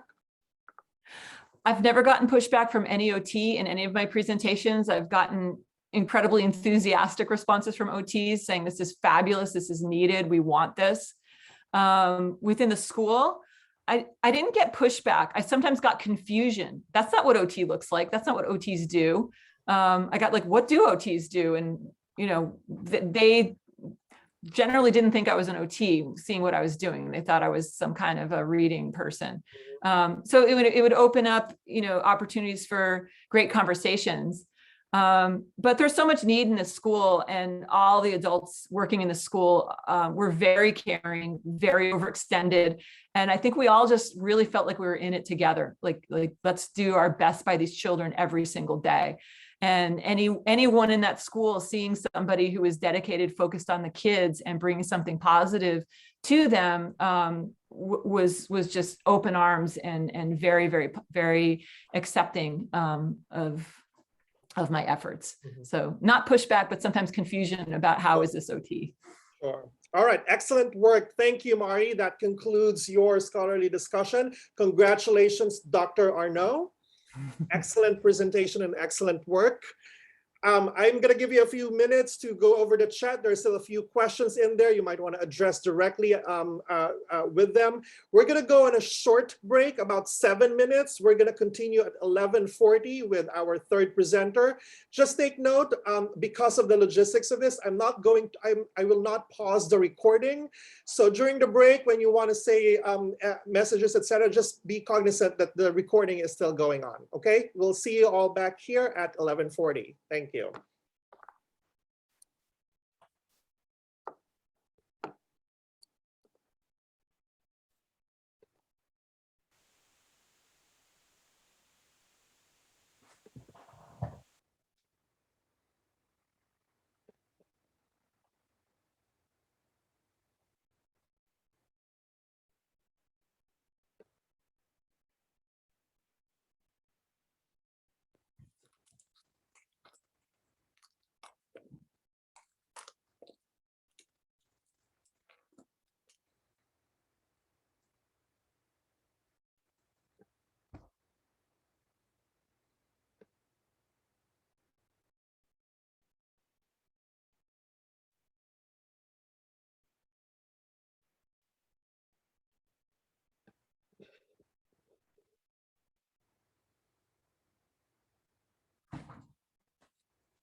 We're going to get started in about a minute.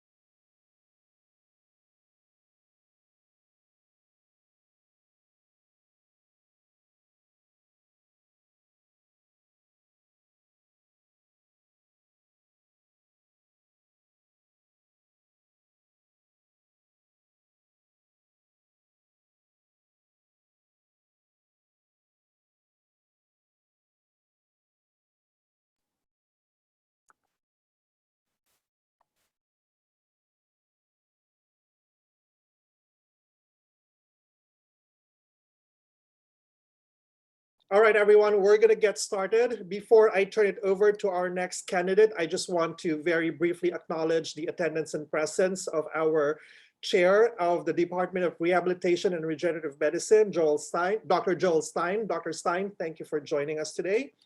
My pleasure. Our next presenter is doctoral candidate Scott Rashannen. Scott's capstone is titled Assessing and Building Clinical Competence in Occupational Therapists Treating Patients with Neurodegenerative Disease, a Community of Practice Study. Scott's mentor is Dr. Dawn Nielsen, and his capstone reader is Dr. Phyllis Simon.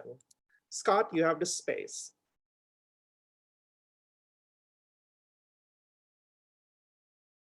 Scott, unmute. Thank you, Dr. Graho, for your kind words and introduction.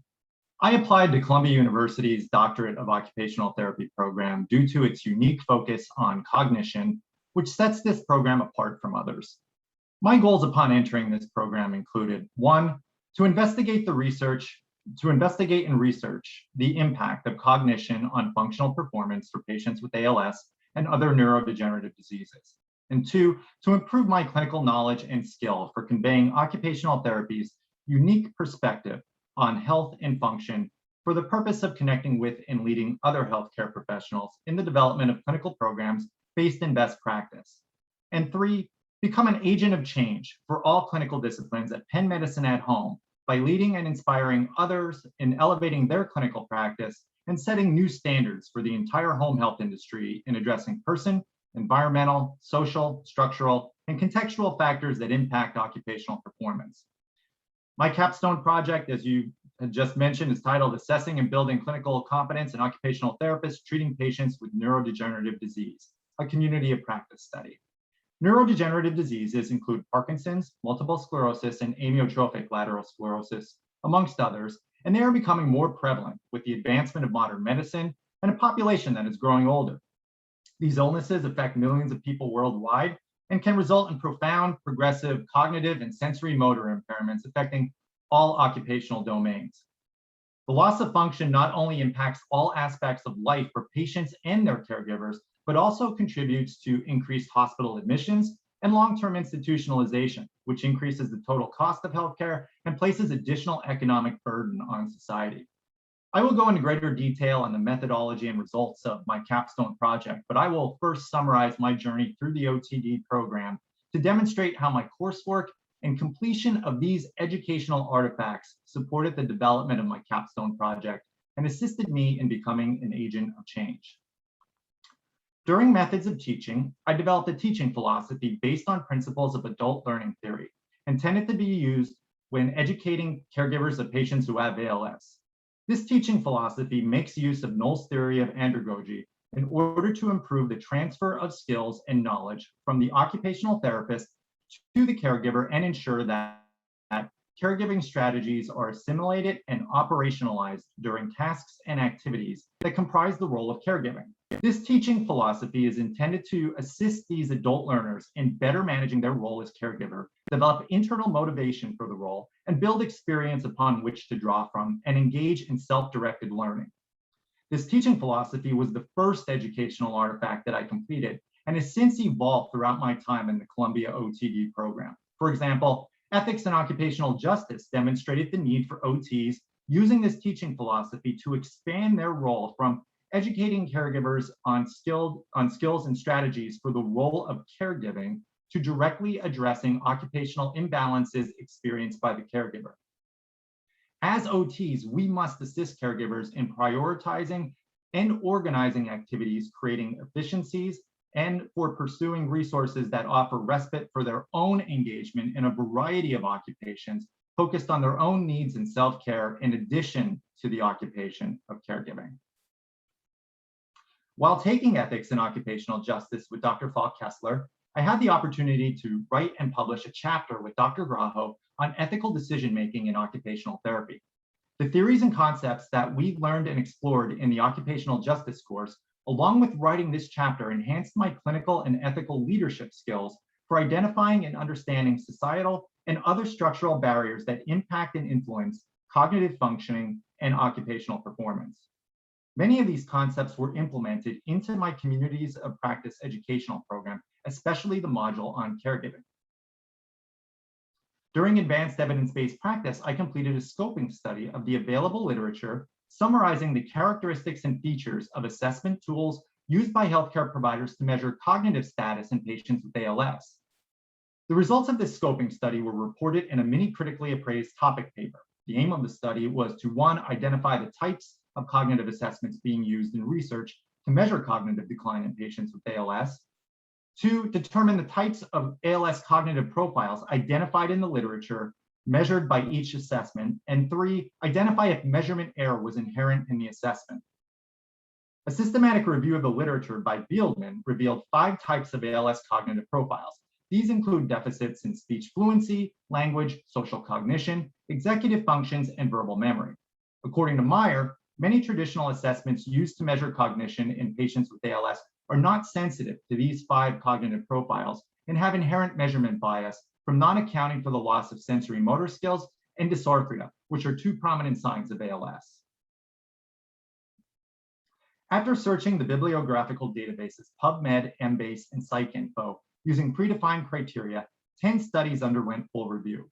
The results revealed 26 different cognitive assessments used to measure cognition in ALS.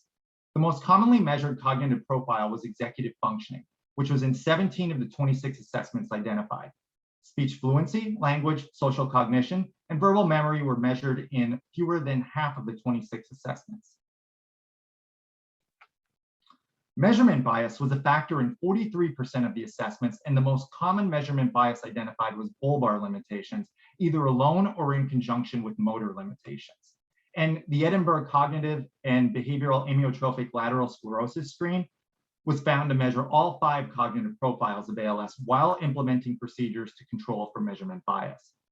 The completion of this scoping study informed the educational program used in my capstone project. Assessing functional cognition and addressing performance barriers was a central topic of discussion during the 7-week community of practice program. During advanced application of theory to practice, I developed a practice model that melded the ecology of human performance and the neurofunctional approach. The name of my practice model is the ecological approach to optimizing occupational participation in persons with neurodegenerative disease, or the EOP-NDD. I use the term optimize in this practice model because it means to make the most effective use of an opportunity or resource. The EOP-NDD recognizes that there are many circumstances when occupational participation should be expanded, maintained, or minimized, given the expectations of the moment and the patient's goals. The essential elements of the EOP-NDD that guide OTs in optimizing occupational participation are: 1, therapeutic partnership between practitioner and patient that is based on acceptance, empathetic understanding, and care taken not to convey judgment or confront the patient. 2, assessment and interventions focused on the natural context in which functional activities are performed. Occupational participation occurs in the patient's natural setting, and therefore, assessments and interventions associated with the EOP-NDD are not intended to be simulated or reproduced in a clinic, hospital, or other setting that is different or separate from the natural environment. 3, collaborative approach with patients, caregivers, and interprofessional colleagues in an effort to build a positive social network that can support and assist the patient and his or her caregivers. 4, optimize the person-context match through activity analysis, task modification, assistive equipment, and caregiver training and support. And 5, enhance functional cognition to reestablish or maintain habits or routines and achieve automaticity through consistent practice, overlearning, error-free learning, and chaining. Giles defines automaticity as a state where a behavior is mastered to the point where there is a decrease in conscious decision-making and an effort associated with initiating the behavior. The EOP-NDD was presented during the 7-week educational program for my Capstone project. The 5 essential elements of the EOP-NDD were a central theme and topic of discussion throughout all of the modules. During measurement and instrument development, and with the guidance of Dr. Graho and Dr. Nielsen, I designed a clinical competency assessment tool for occupational therapists treating patients with neurodegenerative disease, or the CAT.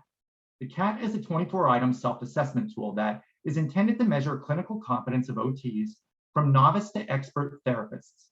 The CAT was developed after researching essential elements of clinical competence. The CAT measures clinical competence through the subconstructs, knowledge, beliefs, and actions. These 3 subconstructs are measured by having the OT rate their level of agreement to 8 statements for each of the 3 subconstructs using a 5-point Likert scale. The statements describe knowledge or facts, personal values and confidence and skills, and other professional behaviors and actions used by the therapist to meet the needs of patients with neurodegenerative disease. The CAT is scored by summing the Likert scale ratings for each item on the CAT. The composite score on each section would provide information on where clinical competence may be lacking or where professional development activities or education could be focused. An example of a knowledge statement on the CAT is, I am knowledgeable about the pathophysiology, progression, sensory motor, and cognitive signs of different neurodegenerative diseases. The occupational therapist will then rate their level of agreement to that statement using a 5-point Likert scale. This assessment tool is important to the field of occupational therapy, as there is an overall deficiency in validated assessment tools for clinical competence, and there are no assessments in the literature specific to measuring clinical competence in OTs for the treatment of the neurodegenerative patient population.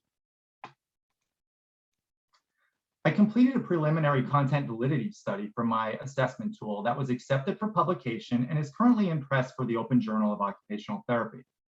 Content validity was measured through the recruitment of 10 expert occupational therapists to review and rate their level of agreement as to how well each item on the CAT relates to the construct of clinical competence.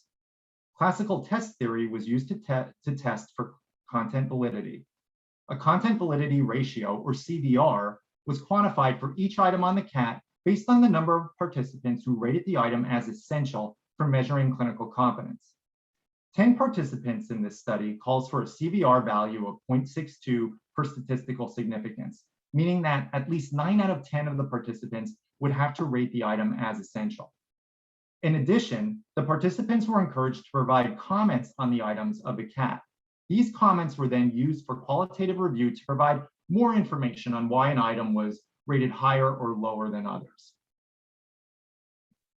The results of this study had 6 of the 24 items achieving a CVR at or above the 0.62 threshold.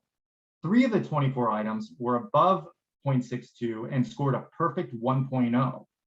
4 more items achieved a CVR of 0.60, just below the 0.62 threshold, meaning that 8 out of 10 of the participants rated it as essential for measuring clinical competence.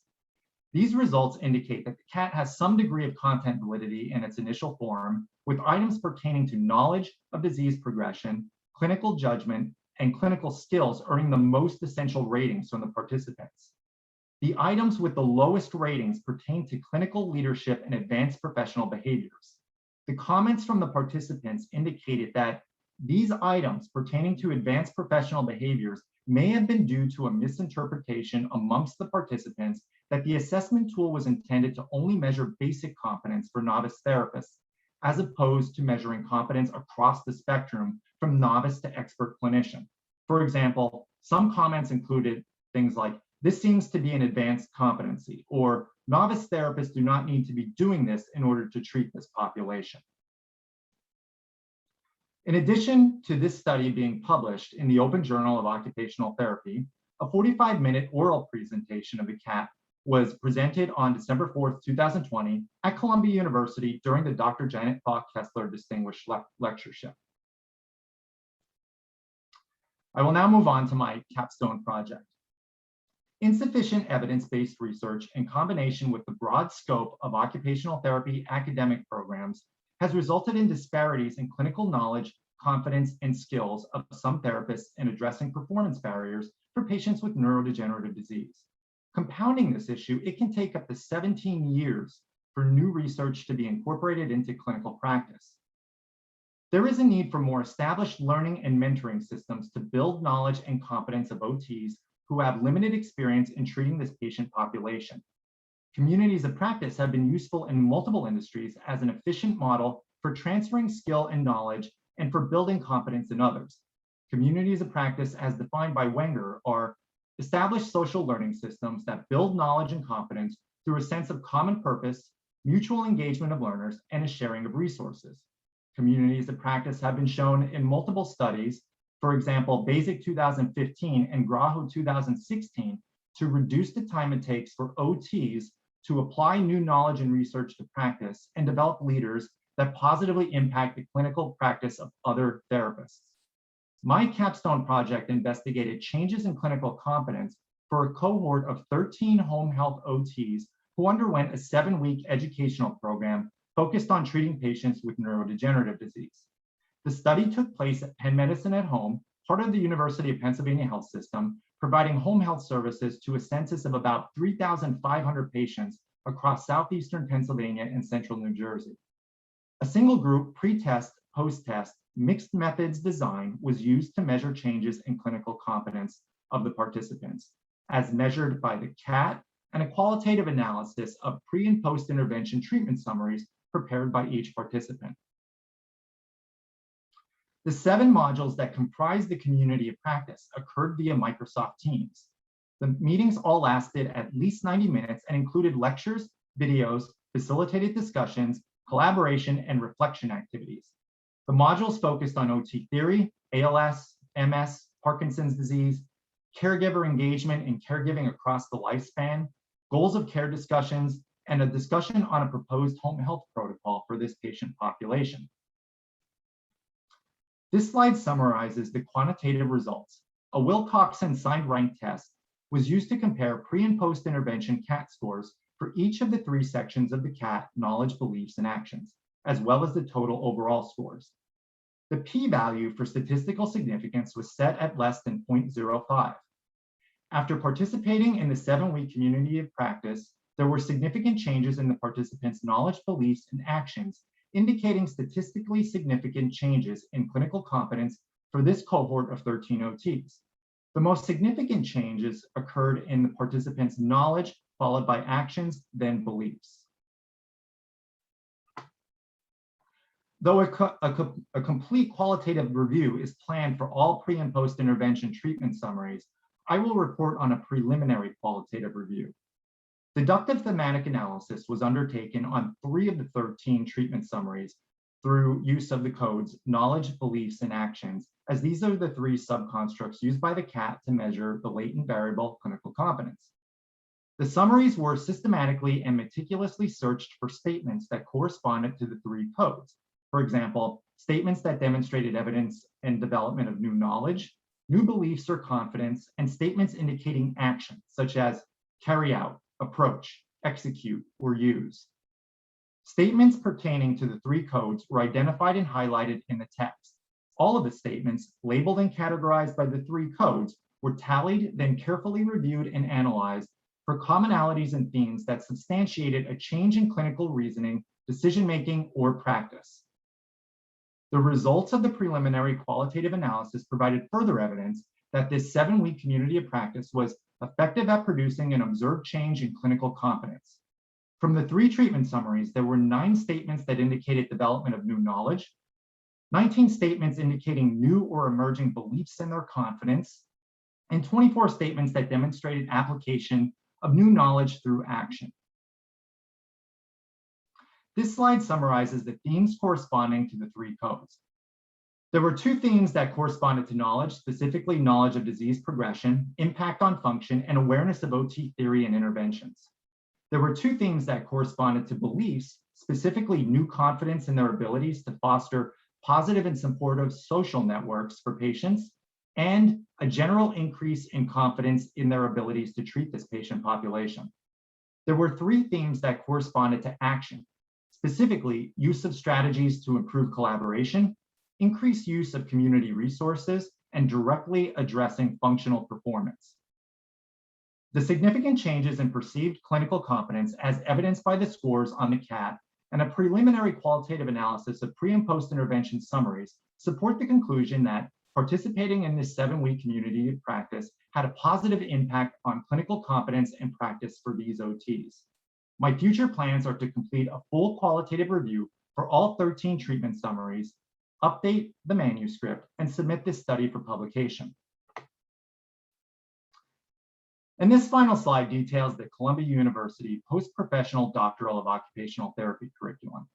The rigorous coursework, in combination with the completion of educational artifacts and the process of learning with and from my doctoral classmates, has deepened my knowledge of cognition for meeting the needs of patients with neurodegenerative disease. I would just like to take a few moments here to thank and acknowledge some colleagues, mentors, friends, and family members. Thank you to my mentor, Dr. Nielsen, for her wisdom, guidance, and support throughout this program. Thank you, Dr. Graho, Dr. Gillen, and the entire Columbia University faculty for providing such a supportive environment that it supports togetherness, teamwork, and community. Thank you to Dr. Phyllis Simon for her collaboration on so many projects and for reviewing and reading my Capstone portfolio.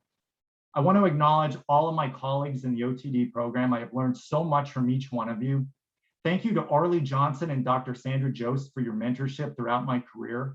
Thank you to my parents, Mary Lou and George Rashannen, for always believing in me. And lastly, I just need to thank and acknowledge the one person I could not have completed this program without, my wife, Michelle Rashannen.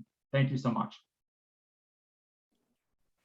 Thank you, Scott. Excellent work. I'll ask you now to end your screen share. And I'll turn it over to your committee members, Capstone mentor, Dr. Don Nielsen, and reader, Dr. Phyllis Simon.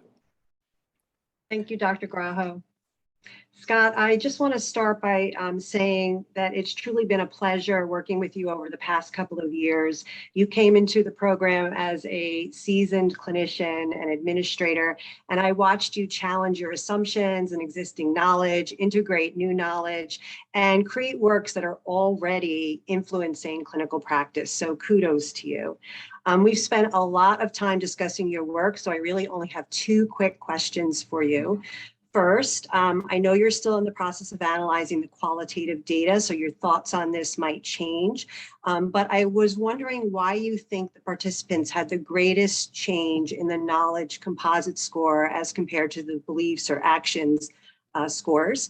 And second, if there are any changes you would make to the community of practice model or your educational modules moving forward. Okay. For the first question, yeah, the way the results sort of panned out, the knowledge, it was interesting because the knowledge section had the biggest change in terms of the CAT scores. So there was the biggest change between pre and post intervention CAT scores, but it had the least amount of coded comments from the participants.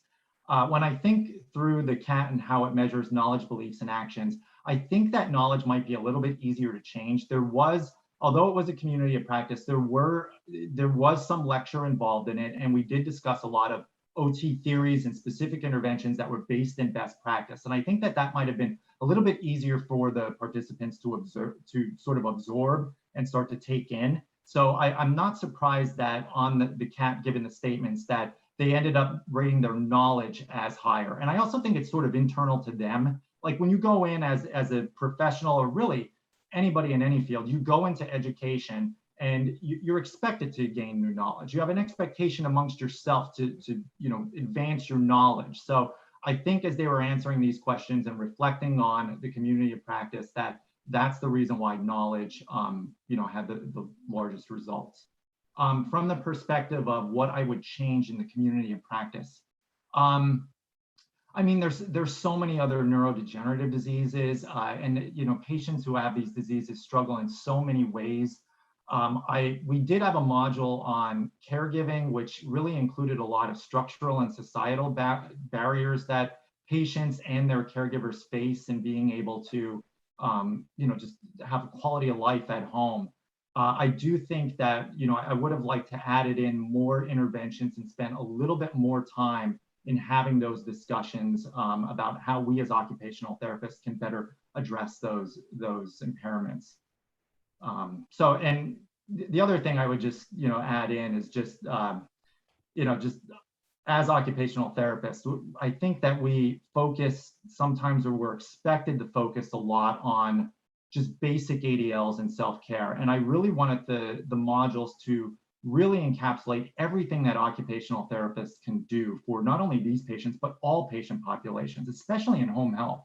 I really want to convey to our therapists, and really all therapists, that we should really be addressing things like socialization and leisure, and really trying to connect patients and caregivers so that they're sharing in occupations that are more meaningful to them, that the focus of the relationship between the caregiver and the care recipient is not just on like basic self-cares like ADLs. Like, we should be trying to work on interventions and strategies that help them achieve goals of like family outings and more higher level activities that are just more engaging and meaningful for them. Thank you. Dr. Simon? Sure. Scott, it's been a pleasure being a part of your journey. It really has, from peer reviewing our papers to having you lecture in my older adult class, and now being a reviewer. So your work really is stellar. And I have to commend you, because I think looking at your artifacts, you really targeted from an educational perspective of all those involved in the care of individuals with NDD. And that means from the clients to the caregivers to the providers. And I think you also had the ability to put your hat on of the different roles that you have as an OT, as an educator, but also as an administrator. And I think that was a really big feat. My questions, along with Dr. Nilsson, and having gone through the process of a COP myself, it's becoming a wonderful opportunity to engage and collaborate. And I just have a couple of questions. What were your challenges as the facilitator in the COP, in leading it and designing it? Well, it's sort of like a strength was that, and a weakness. Some of my challenges were that these therapists who participated in the community of practice, while I was facilitating the majority of these sessions, they're all known to me professionally. And I wanted them to feel like this was something that they were a part of that was separate from work, that this was in no way tied to their employment at Penn Medicine, and especially me as being, the director of the service line, director of rehabilitation services. I wanted them to feel like this was something that they were really a part of and could engage in, and really just feel free to ask questions or just share information with one another. The other thing was just, even though they were known to one another, and they are spread across a large geography. So they might be aware of names and maybe had interactions with one another. they really did not know, like truly know each other and know each other's practice. So there was a lot of like trying to like do some team building and really facilitating discussion and having them bring forth information to the group. And plus they're all working professionals too. So as we're doing this, communities of practice, and they're really useful for working professionals to really engage around best practice and really improve competence amongst the group. But they are working professionals. So like I did wonder like what was going on in the background, or what were they worried about? Were they truly attending to the discussion? So those were some of the biggest challenges. Yeah, and I know, I mean, it's a great cohort of clinicians, and it to capitalize on the fact that you're the administrator of this program was great. But I was just wondering what the rationale of using that group versus recruiting a diverse set of participants, if there was a thought that went in. Well, yeah, honestly, it was more personal, because one of my goals upon entering the Columbia OTD program was to influence the program at Penn Medicine at Home and really build the competence of our therapists. So although it wasn't directly connected to their employment, I wanted to work with them to build their practice and have it focused. I mean, that's the beauty of it, right? You can think, and I had a similar question that Dr. Nilsson had about what would you change, but the other part is, do you have plans for disseminating or creating other types of COPs or a different type of model, even engaging with clients and caregivers? I'm just wondering if your thoughts. Yeah, we actually do. There's been a few developments, either influenced some by me and then just some of our other therapists here at Penn Medicine at Home. I thought about including some of these modules into the orientation program as we're recruiting and hiring new therapists. I think it's a great way for them to start to you learn what home health is like, because a lot of the principles we talked about were, it was focused on patients with neurodegenerative disease, but the practice could have been used in for other patient populations and really fit in well with home health practice.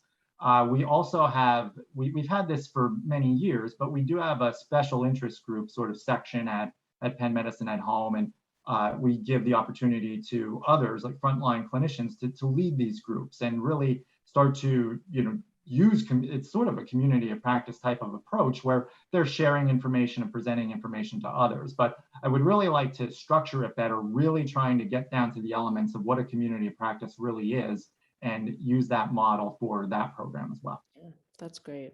That was great. I'll open it up. I have a couple of others, but that's okay. Well, we can chat on another time. But congratulations, you did an amazing job.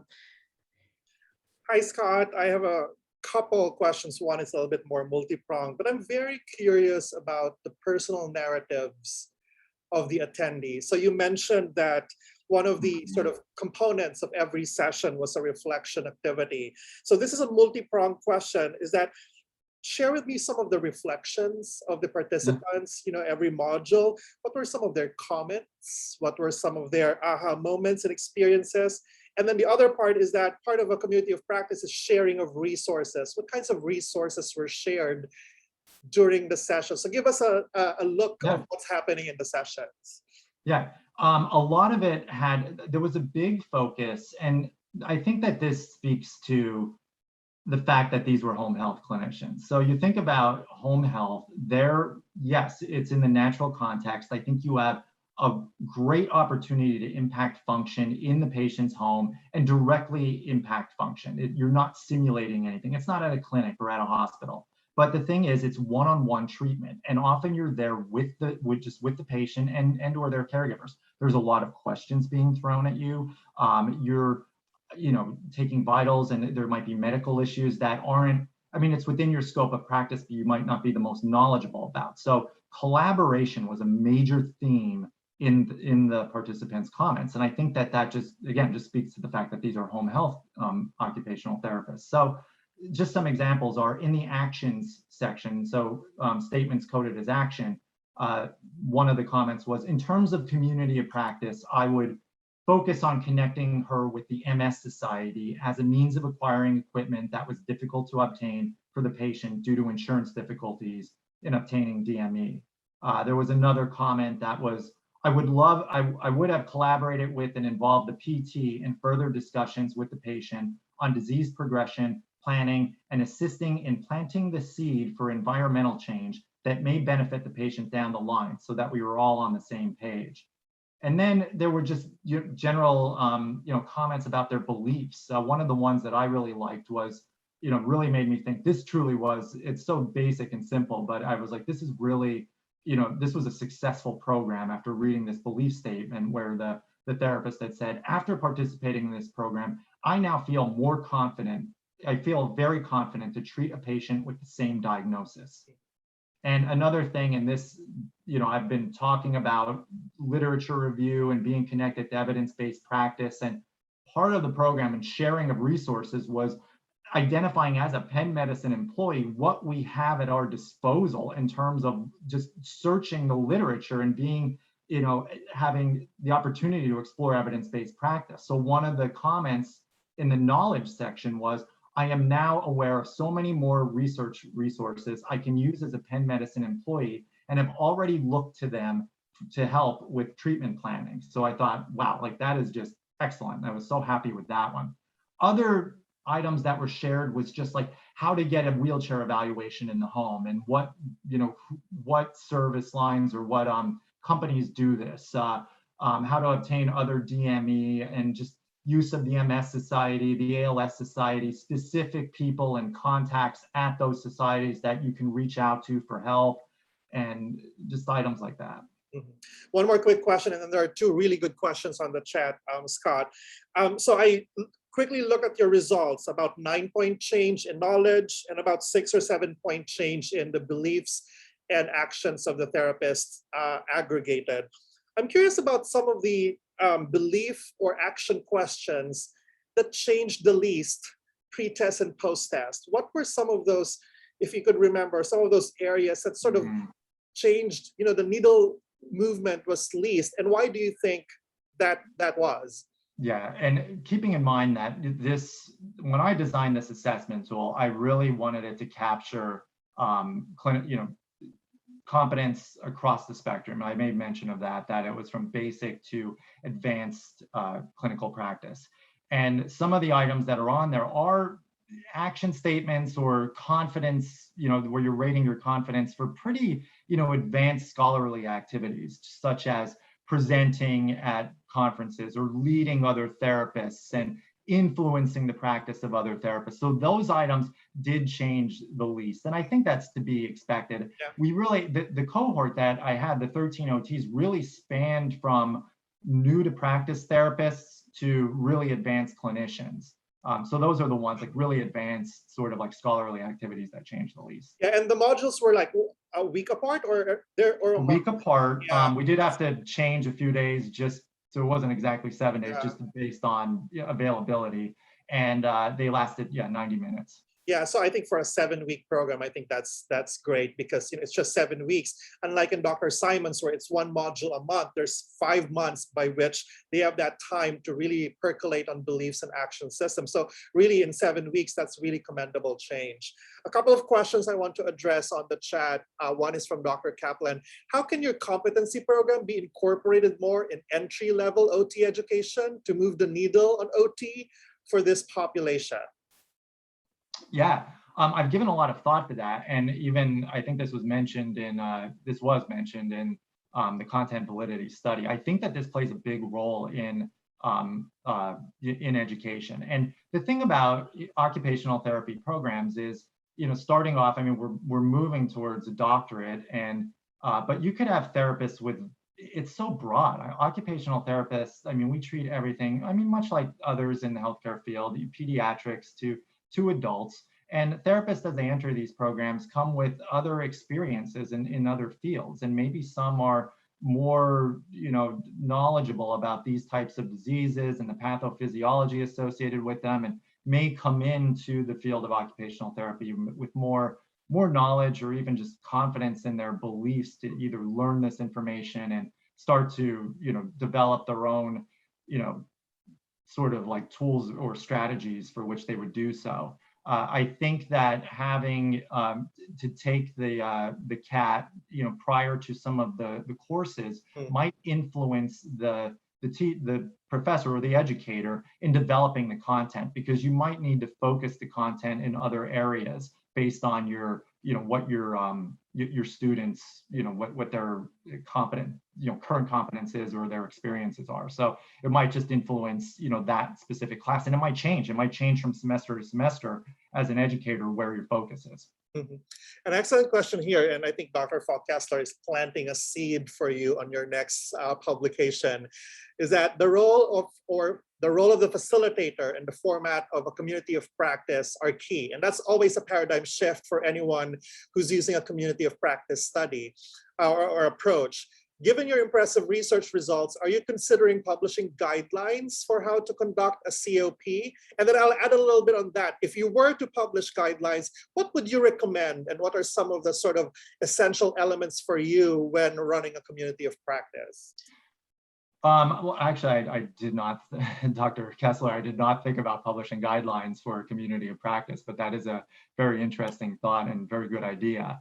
I did study there is some literature out there on what is successful, especially geared towards occupational therapy communities of practice. And it's really, the essential elements are that it's really supposed to be open and there's a sharing of information. And as the therapists are obtaining this new knowledge, that they're bringing up a lot of clinical scenarios and really giving examples so that they could learn from one another. And I think as the facilitator of these groups, you really have to be good at bringing this out of others and really from everybody in the group. And if there's, how do you engage adult learners in different ways that they're contributing in that fashion. One thing I did was I started the conversation off, I would give some clinical examples that I faced as a clinician, which I really brought the levity down, because I'm assuming that they perceive, me as an administrator, but I wanted them to remember that first and foremost, and how I identify with myself is as an occupational therapist. So I would bring my own experience in and give scenarios to try to sort of facilitate them giving, their own examples. Well, Scott, excellent. Congratulations. I may now call you Dr. Rashannen. There's a lot of comments from, I think, mentors and other members of the audience on the chat. So when you get the chance to take a look at some of the comments. Great work. And again, congratulations, Dr. Rashannen. Thank you. All right, we're going to switch now to our last presenter. So our last presenter is doctoral candidate Margaret Rusich. Maggie's capstone is titled The Development of the Motor Imagery and Mindfulness Exercise, an intervention for children with developmental coordination disorder. Maggie's mentor is Dr. Catherine Dimitripoulou, and her capstone reader, our superstar for the day, is Dr. Amanda Sarafian. Maggie, you now have the space. All right. Well, thank you, Dr. Graho, for that introduction. So I have been working as a pediatric OT in an outpatient setting for the last 5 years. In this setting, I treat kids 0 to 22 who have a variety of diagnoses and challenges that are impacting their daily lives. But over the past several years, a significant portion of my caseload has been occupied by children with either suspected or diagnosed developmental coordination disorder, or DCD. DCD is a chronic neurodevelopmental disorder that is characterized by difficulty in learning and participating in motor tasks that are appropriate for that child's age. It's thought to impact up to 6% of the school-age population and doesn't only impact motor skills, but is associated with psychosocial challenges as well, such as emotional and behavioral problems, as well as higher occurrences of internalizing behaviors indicative of depression and anxiety. Just to kind of give you an idea of the numbers, 33% of these kids exhibit a clinical level of anxiety at the school age, and 70% have emotional and conduct challenges that limit their ability to participate. These challenges don't stop in adolescence and adulthood, but have been shown to remain consistent, leading to a decrease in less varied occupational participation in adulthood, as well as higher rates of depression and anxiety. The focus of my capstone has been on the development of the motor imagery and mindfulness exercise, or the MIME, as I'll refer to it throughout the presentation, for use as an intervention tool to target the psychosocial challenges that impact performance in this population. The development occurred in 3 primary steps. The first was the completion of a scoping review to identify the current treatments utilized across disciplines to target psychosocial challenges. The second was the development of the MIME intervention guideline. And finally, the completion of a single case pilot intervention study for the virtual application of the MIME. This program's coursework and the completion of the Capstone artifacts served to guide me further in my practice as a researcher and as an agent of professional change. My program development artifact was completed in the Neuroscience of Cognition course, in which I completed a cognitive case study of a child with DCD. My client was an 8-year-old male who was formally diagnosed with DCD. He struggles with development and alteration of motor plans across different contexts, as well as challenges with grading of force and body position awareness that impact his ability to participate in ADLs and leisure activities. There are no identified neurological, structural, or chemical abnormalities that are directly associated with DCD, but the functional deficits in performance have been related in fMRI studies to possible variances in neurological activation. So my client is unable to consistently determine the necessary muscle groups, force, and direction required to complete a goal-directed task.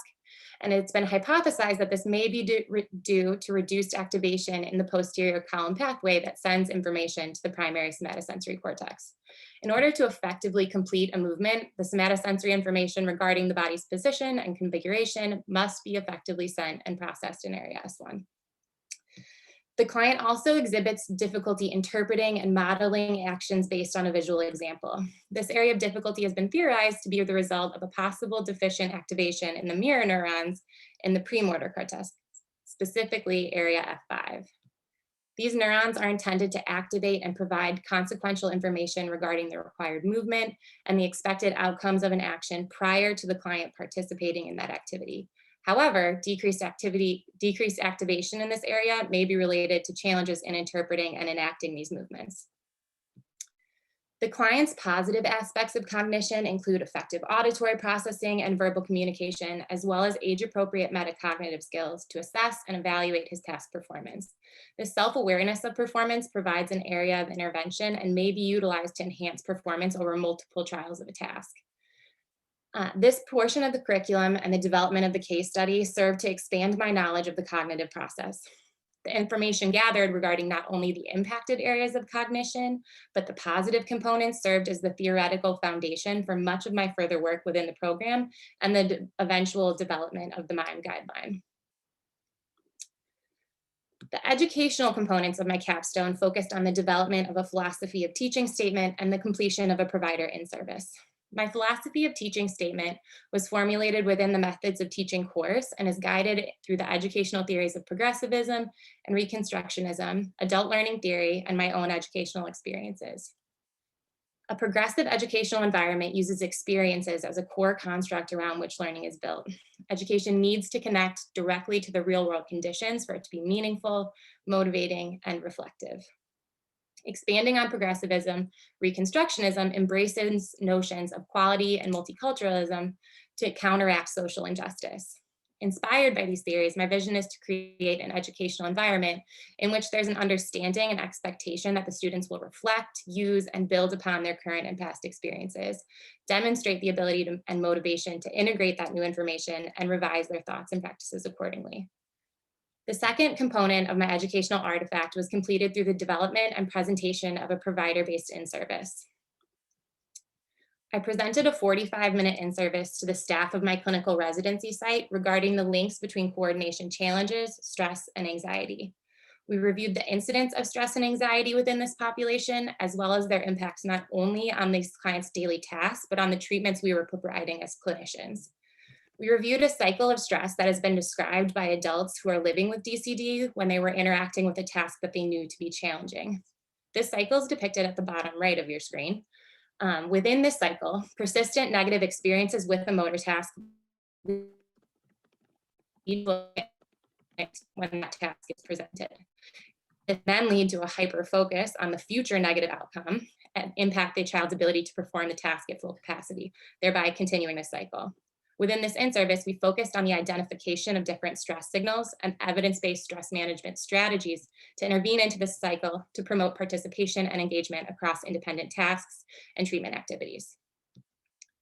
The educational components of this curriculum expanded my knowledge of adult learning that will serve me as I move towards my desired goal of teaching, but they helped me in broadening my scope to effectively communicate my research with fellow practitioners to enact the change outside of my own personal practice.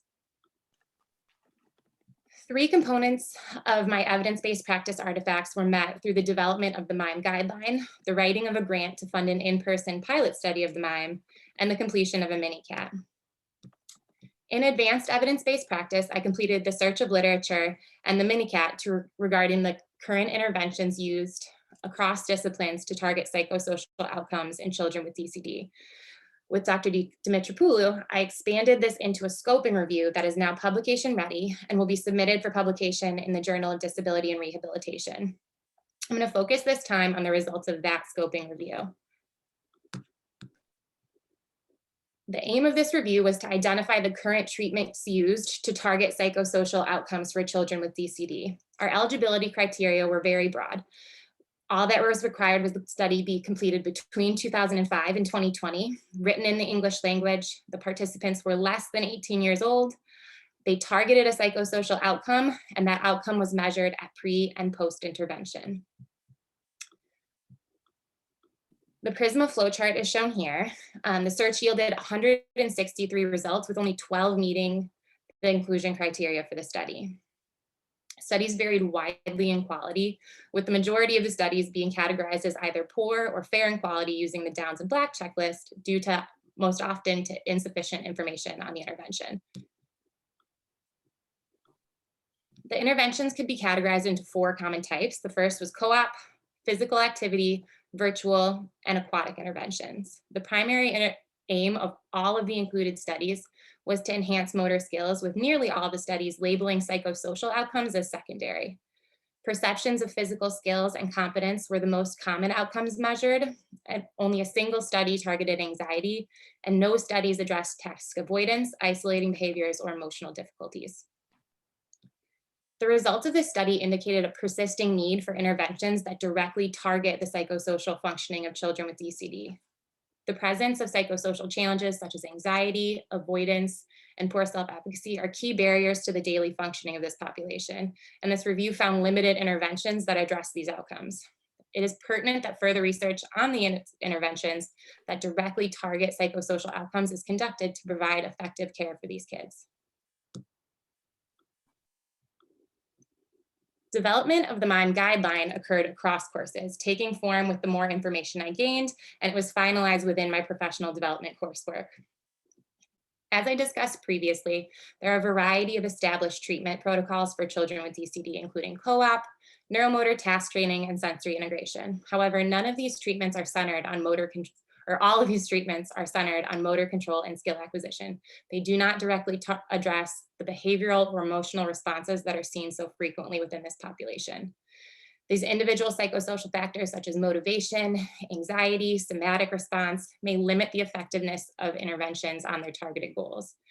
So it was found in a study of the effectiveness of neuromotor task training for children with DCD that kids with higher rates of internalizing behaviors benefited from treatment at a lower rate than their similarly diagnosed peers. I developed the MIME protocol in response to this gap. The theoretical foundations of this protocol lie within theories of motor imagery and mindfulness that have been shown to reduce stress and anxiety, as well as the optimal theory of motor learning through the provision of autonomy, positive feedback, and enhancement of positive expectancies to promote task engagement. All right, I'll put a ticket in the HRIS right now. It's probably because it expired. I did get an email. What, like, these things just sort of like come through as emails, and you don't get them all the time. And the aim of this protocol isn't to override co-op or neuromotor task training as means for skill acquisition, but rather to be used as supplemental interventions for the large subset of kids whose task-related stress and anxiety is impacting their performance in tasks as well as treatment. The key principles of the MIME are outlined here at the bottom of your screen. The first is autonomy. At evaluation, the child selects the goals that are meaningful and motivating to them. And at the initiation of each intervention, the child independently selects one of those goals to be the focus.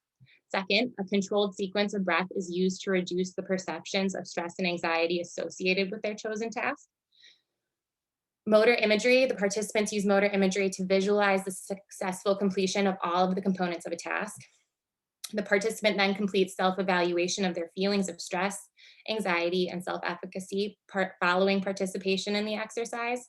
And finally, positive expectancy. The process of motor imagery aims to enhance the participant's expectancy through instilling an error-free image of the child successfully completing the task. This guideline is meant for kids who are above the age of 7, whose participation in daily tasks is interrupted by emotional, behavioral, or stress responses to challenging activities. These responses can include avoidance behaviors, elopement, sadness or anger, sudden changes in arousal level, or somatic stress responses. And the process of engagement occurs in the 3 steps depicted in this graphic. The first activities include a process of deep breathing and mindfulness to reduce the stress responses associated with the challenging task. The therapist models deep breathing, doing 5 seconds of an inhale and 5 seconds of an exhale, and the child continues that process throughout the engagement. The child is then guided through a mindfulness exercise to assist with awareness and stress reduction. The mindfulness exercise focuses on bringing awareness to the body, with each part being focused on individually, with the guidance to draw attention to its position as well as the feeling associated. The next phase involves preparation for a positive motor outcome. This occurs through the process of internal motor imagery, focused on the activity that was selected by the child at the beginning of the session. The therapist guides the child to imagine the completion of the task, moving through all components of the task with successful completion of each. And the final phase is participation in the child's selected task. Because this process does not require extensive time or any prior equipment, it's theorized that it can be used across contexts with a variety of activities to reduce stress and anxiety prior to participation. The final component of my evidence-based practice artifacts was completed within the grantsmanship course. During this time, I wrote a proposal for an NIH grant that I will be submitting to fund the in-person pilot study for the MIME intervention guideline. These areas of the curriculum and the completion of the evidence-based practice artifacts aided me in integrating the theoretical foundations, principles of neuroscience, and my own clinical experience to develop the necessary research questions, principles of intervention, and clinical skills to further develop my own research and curate the changes I wanted to see in practice as a whole. My final capstone project was the completion of a single case study with the aim of assessing the feasibility of the virtual application of the MIME protocol. The participant was a 9-year-old boy who had been diagnosed with DCD by a developmental pediatrician in February of 2021. He doesn't have any concurrent motor disorders and has described himself as not liking to do activities and getting especially nervous in group-based tasks. His mother confirmed this, saying that he generally likes to stay on the sidelines of activities, especially when it's a large group or they're motor-based. And when engaging in tasks that are new or known to be challenging, his parents reported that he will refuse participation, cry, fake an injury or an illness, or exhibit other stress signs. The client participated in 12 virtual sessions over a Zoom platform. Sessions 1 and 12 took place over 1 hour to conduct pre and post testing, and sessions 2 to 11 were 10 to 20-minute intervention sessions. The assessment process is depicted here. A structured pre and post intervention interview was used as a means of identifying the behavioral and emotional responses to task participation, as well as the goals to be addressed during intervention. The DCDQ was used as a measure to measure the participants' performance in everyday functional tasks was used to determine study eligibility. At pre and post testing, the ABAHAN kids, COPM, and PEGs were used to assess perceptions of competence and efficacy, while the sports anxiety scale was used to assess trait anxiety in response to task performance. A daily assessment was used to monitor changes in self-efficacy and performance related to stress at each intervention.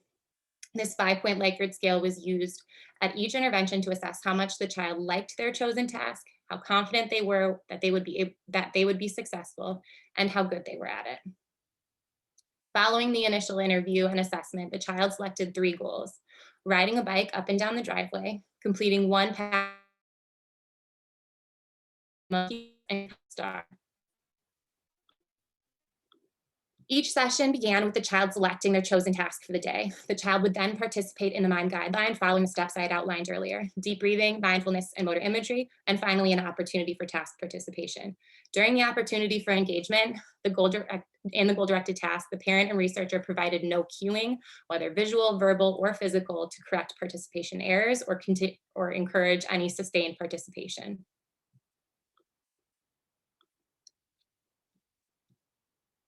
The results of the assessment are outlined here. Improvements were seen across all assessments. However, due to the structure as a single case design, the significance can't be determined at this point.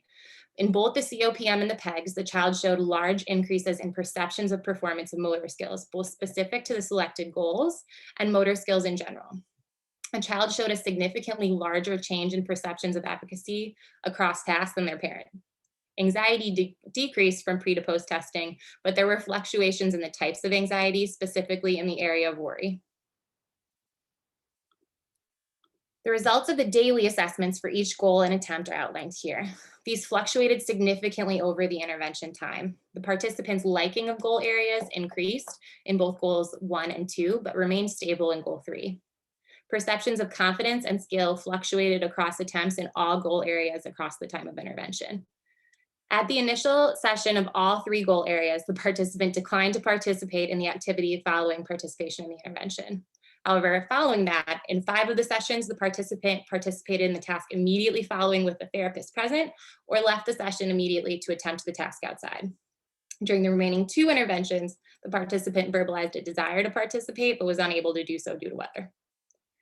The fluctuation across each attempt is very important to note, as it shifted at every presentation of the task based on the child's prior experiences that day with the task in specific, as well as motor experiences in general. For example, on the 4th session addressing bike riding, the client had been attempting the task earlier in the day with his father and had fallen several times. After participation in our session, he did return outside and continue participation, despite having refused to do so earlier. Over the course of the study, the parent reported that the participant seemed happier when engaging in goal areas as compared to pre-intervention. And she also noted that there had been a reduced frequency and intensity of avoidance behaviors when engaging in specific goal areas, as well as an increase in willingness to try new motor tasks, such as climbing a structure at the park and playing basketball with his peers.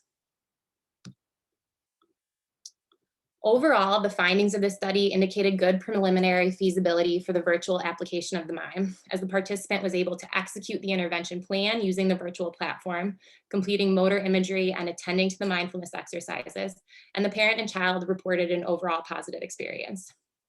Due to the limited sample size, the effectiveness of the intervention can't be determined at this time, but the positive impacts found for this individual participant in the areas of perceived efficacy, anxiety, and the reduction of avoidance behaviors supports further research on the intervention.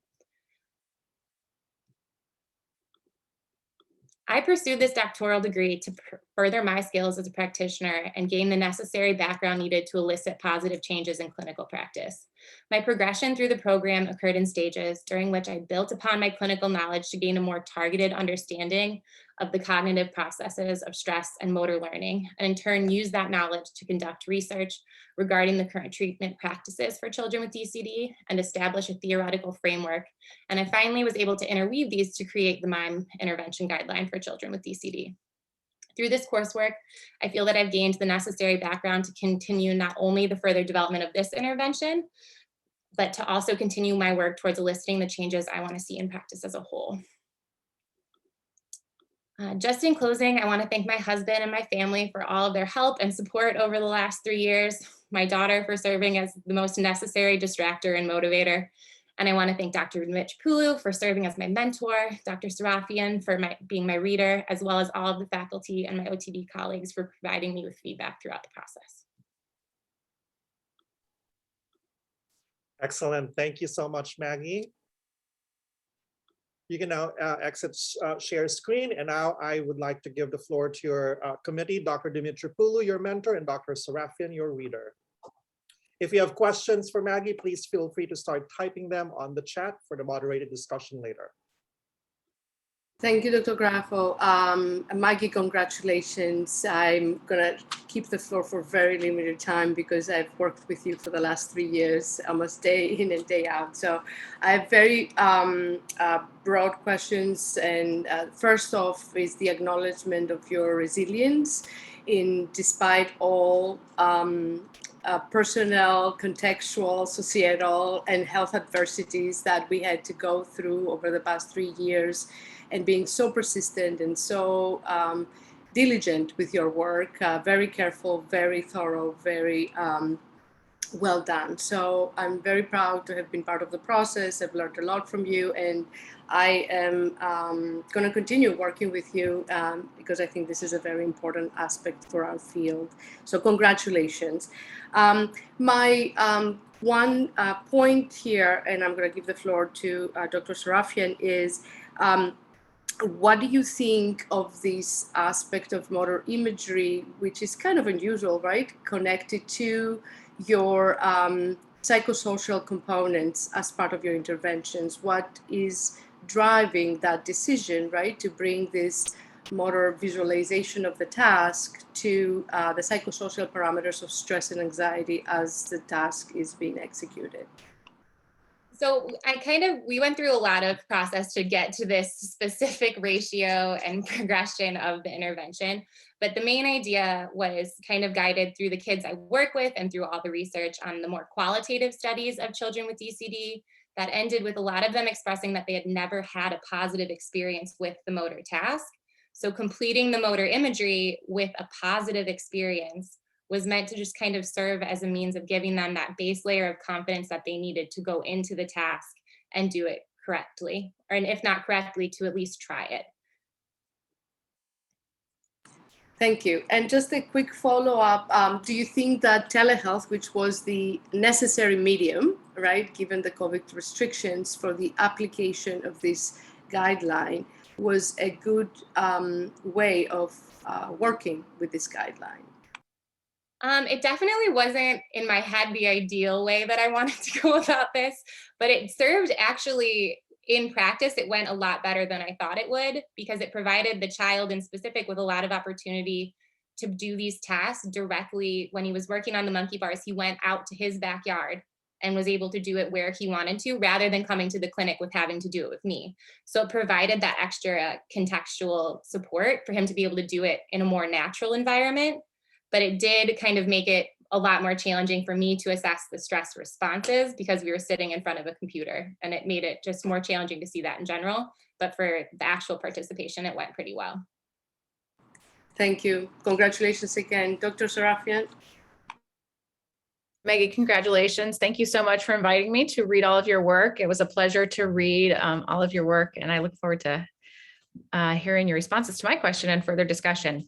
So the first question I have is regarding your evidence-based paper scoping review. So in the evidence-based paper scoping review, you identify that you're identifying current treatments used to target psychosocial outcomes. The results of the review indicate intervention that directly target psychosocial functioning of DCD are needed. But the scoping review primarily focused on personal functioning rather than social functioning.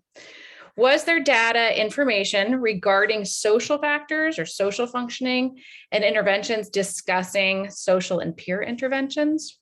Or were there interventions addressing interpersonal skills? So I'm asking about the social side of the psychosocial, and actually after hearing what the caregiver said about the concerns regarding the child in your single case study design is that that child does not interact with peers or participate in group activities very well. What's your perspective on the social side of this?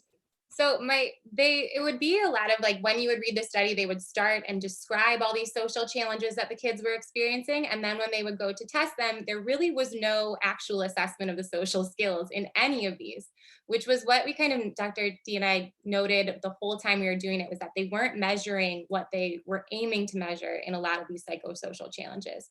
So they were really only looking at perceptions of physical ability as they related to how the child performed the task. But in a lot of times, they would discuss that there was a big issue. They weren't participating with peers and they weren't doing these things, but none of that was being measured in relation to how, to the interventions that were provided across almost all of the studies, with the exception of one. There was a single study in that did a combination of a psychomotor group intervention with the motor skills. And those particular individuals ended up having a much higher success rate that continued for a longer period of time. Great, and then a follow-up to that would kind of impacted. Sorry. Oh no, you're good. Go ahead, finish. It was glitchy. I didn't hear you. No, so in the end of that study, the sample size was small, so we couldn't draw as many conclusions of that as we wanted to, but it did serve as kind of a base for the formulation of this intervention, that combination does work in not only helping with the motor skills, but the social participation helps these children as well. Okay, great. And then a follow up to that for the MIME, for your intervention, and I apologize if I missed this. Can it be, are you looking to deliver it in a group format, or is it primarily individualized, or is there a peer component, or kind of train the trainer or train peers? You know, a lot of some of the literature that I've looked at regarding interventions with children to develop social emotional skills does look at train the trainer or peer interventions.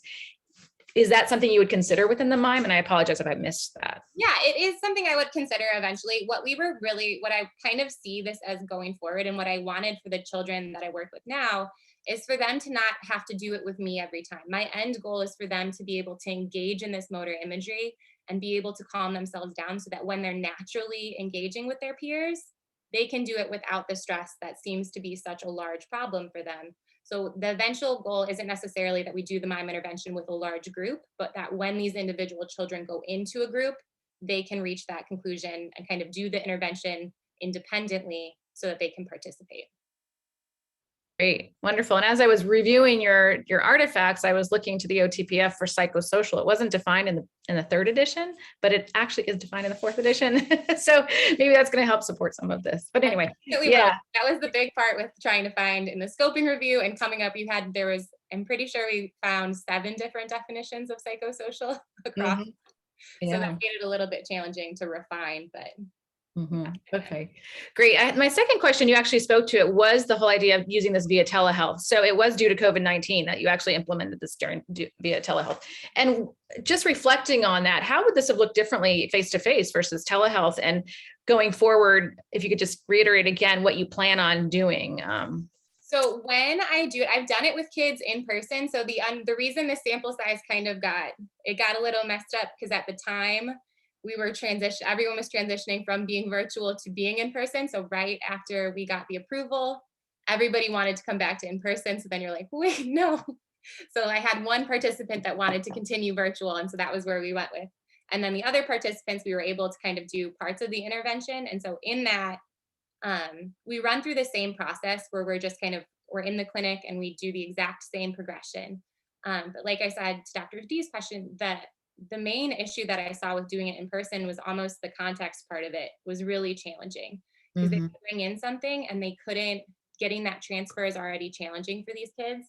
So the virtual definitely stepped up their ability to apply it in their own context. Okay. But in person and the sessions, we just use the activities that they select in the clinic and just do our best to simulate that for when they go. Excellent. Adaptability and flexibility as an occupational therapist. So thank you for that. And then I have one final, overall question that I've been asking is, how has your OTD journey changed your clinical practice to address psychosocial, emotional, or behavioral needs of children and youth in general, not just children diagnosed with DCD, but children in general? I've saw this as it started with a couple kids with DCD, and then now I'm seeing it across. I've noticed that it's kind of my main point for whenever I treat a kid, is I'm noticing that it's a lot more kind of empathy of if you have never been able to do something right, getting the frustration must be unbearable. And I feel like I have a lot more patience and willingness to focus on that part of it to help them work through and engage. So it's definitely changed my mindset from being more skill focused to how they participate and they engage not only with me, but at school and at home, so that they're more confident and just happier in general. Because that is a big challenge I noticed just working with kids with any challenges. A lot of times we're teaching them skills that they've never been able to do. So kind of building that confidence and their willingness to participate on their own has been huge and turned into a big focus throughout this program. If I can just say one more thing, just to just ask regarding self-regulation and sensory integration or sensory processing as a pediatric occupational therapist working with children, how does this all tie into the work we do on self-regulation or sensory processing? So that was a big where we didn't, Dr. D and I talked a lot, where I didn't want to get lumped into the sensory integration kind of cohort, because it is a little bit, the way I view it is a little bit different, because I'm more looking at their ability to calm themselves down to participate and less on the actual sensory systems. So I'm trying to skew away from going into an SI mode, but sometimes when you write it, it can come off that a lot. But the main goals are the emotion and the stress in the self-regulation in that standpoint, and less of like an air sensory integration for application. Yeah, great discussion. Thank you, Maggie. Congratulations. Thank you. Maggie, for everyone else in the room, the virtual room today, I've known Maggie since, oh gosh, remind 2012. Maggie was one of my very first students in the Bachelor of Science in Occupational Science program, then became my student in the Master of OT program, and then she became a research assistant that helped me really establish my literacy practice model. She was there with the pilot intervention program with children with reading challenges. So it's been such a wonderful journey, just also being part of this doctoral journey, but not necessarily now being your primary mentor and seeing you grow in multiple different ways and levels in this program. I just have one question, and I see some, because there's a lot of cognitive strategy use in this intervention that you did, and I see some sort of influences, perhaps directly or indirectly, using a co-op approach, a cognitive orientation to daily occupational performance approach. In the co-op approach, mental imagery is essentially an example of a domain-specific strategy. And it's just one of multiple cognitive strategies that a therapist can potentially use to even just highlight the use of mental imagery. I was wondering whether, with this particular case study, were there any other labeled or unlabeled cognitive strategies that you had to elicit to be able to facilitate mental imagery with the child? So for this particular child, I didn't really have to add too much. He was very, very active and very interested in the participation.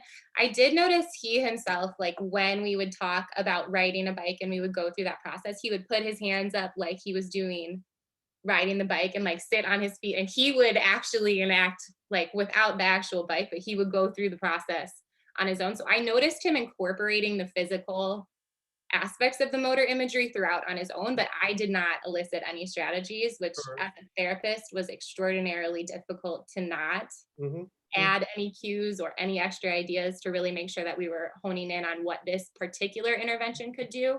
But no, I didn't add any, but I did notice he did a lot, or he would he would repeat back what I said regarding the steps. So he would add a second level of auditory feedback. Do you think that might change if you had a different child who might be more challenged in terms of, or who might have just more complex challenges movement-wise, and even just eliciting cognitive strategies? Yeah, I do. I think for this particular, I got very, in the results of this particular single case study, this participant could not have been more ideal. And so I don't know if I were to get a larger group, it would be interesting to see how they would be able to participate, because cognitively he was able to do it really, really well and attend on the virtual and elicit, and was willing to go right out. And so I'd be interested to see with more participants how that would go. And I wanted to echo back a comment from Dr. Sarafian, is that, and you've been there with me during the intervention of the literacy intervention, that sometimes when the children are in groups, they are completely different individuals. They learn a lot from the strategies of other children. And so going back, do you think that, because the goals are also very specific, how might this look like in a group format? Because co-op is also now being tested in a group format, and it looks very differently from a one-on-one session. Yeah, the way I envision it more for a group would be to add kind of a combined individual and group participation, because the goals are so individualized, and the process of motor imagery and how you're going to reach that state of being able to calm yourself down is such an individualized process that going through that, starting in a group, would be really challenging. But in what I would like to do at some point is to try it where we take the kids who have done it virtually and see if they can apply it independently in a group. That's where I would really like to go with it, and to be able to see, because that's the main aim of almost all of these kids, is that they want to be able to go out and participate with their peers, but they get too nervous. So then they'll say like, I'm really excited to go play soccer, but actually I feel sick right now, so maybe we'll do it tomorrow. So what I want to do Oh, did we lose her? get taken away, they can calm themselves down.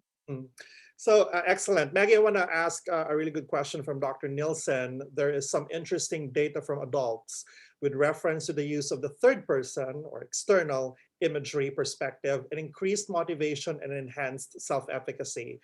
What kind of perspective did the participant in the case study take when visualizing the activity or movement?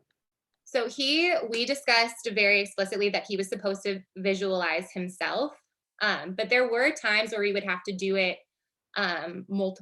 we had to kind of redo it because we would get to especially with the successful completion, he would describe on the day I talked about where he had fallen with his dad, we were doing the motor imagery and then he'd be like, well, I just fell off. And so then we had to kind of go back and undo that. But for everything we talked about, we only did first person motor imagery. I'd be interested to see how that would apply to the third person, mostly because that is such a challenge for these kids if like following like a motor imagery where you're doing the secondary and you're watching the outcome, they have a hard time interpreting that. So I would be interested to see if it would have the same impacts.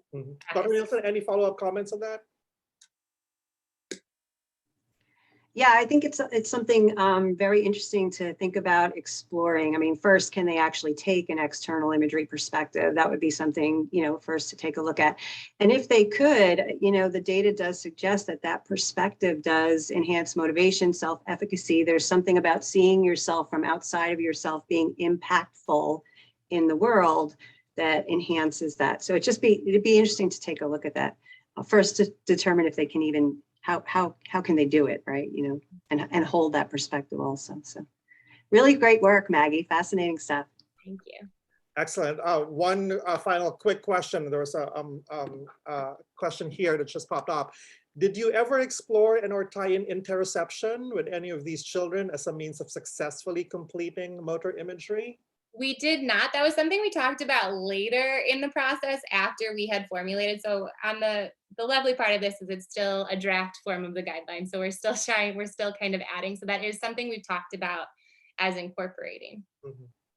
Excellent. Great work, Maggie. Dr. Rusich, officially, congratulations. And congratulations, everyone. I just want to quickly close out while I remove Maggie's spotlight. We will continue keeping the visual space open for just an informal gathering, congratulatory messages, etc. But I would like to thank all of our presenters, Dr. Rashannen, Dr. Rusich, Dr. Arneau, and Dr. Dumas for an excellent work today. Thank you so much to the doctoral mentors, Dr. Catherine Dimitropoulou and Dr. Nielsen. Thank you to the Capstone readers, Dr. Phyllis Simon and Dr. Amanda Serafian, who did back-to-back for all of the 3 pediatric therapists. Thank you, everyone. Thank you, Dr. Gillen, for your support in this program. And thank you all for attending this session. It's always a rich, very open and safe and collaborative conversation, a very different platform when we present these capstone presentations throughout the year. Our next one will be in December, and we expect 3 or 4 of the doctoral students completing their capstones as well. So once again, thank you all for joining. We will keep the space open. Just to now officially just shout out your congratulations to family members, loved ones, everyone here supporting our newly minted doctors. But again, congratulations everyone on a job well done. And you can now sort of unmute yourselves or turn your cameras on if you just want to do a quick congratulation message to anyone. And congratulations, Dr. Graho, too. Yes. Thank you. I was going to say congratulations because I have to go to another call. Congratulations to everyone. Thank you, Dr. Graho, Dr. Serafian, and Dr. Gillen for your support. Thanks to everyone for being for all of us there and getting this process. This is such a productive, such a well done work from all of our candidates and now new doctoral members of our community. So I'm really grateful and look forward to these continued discussions. Thank you all. And I just wanted to also congratulate each of you. Your work is stellar. That's all I can, that's the only thing I could say. It is absolutely stellar. And so happy you guys have chosen the Columbia OTD program, because each of you will truly make a difference. There's no question in my mind.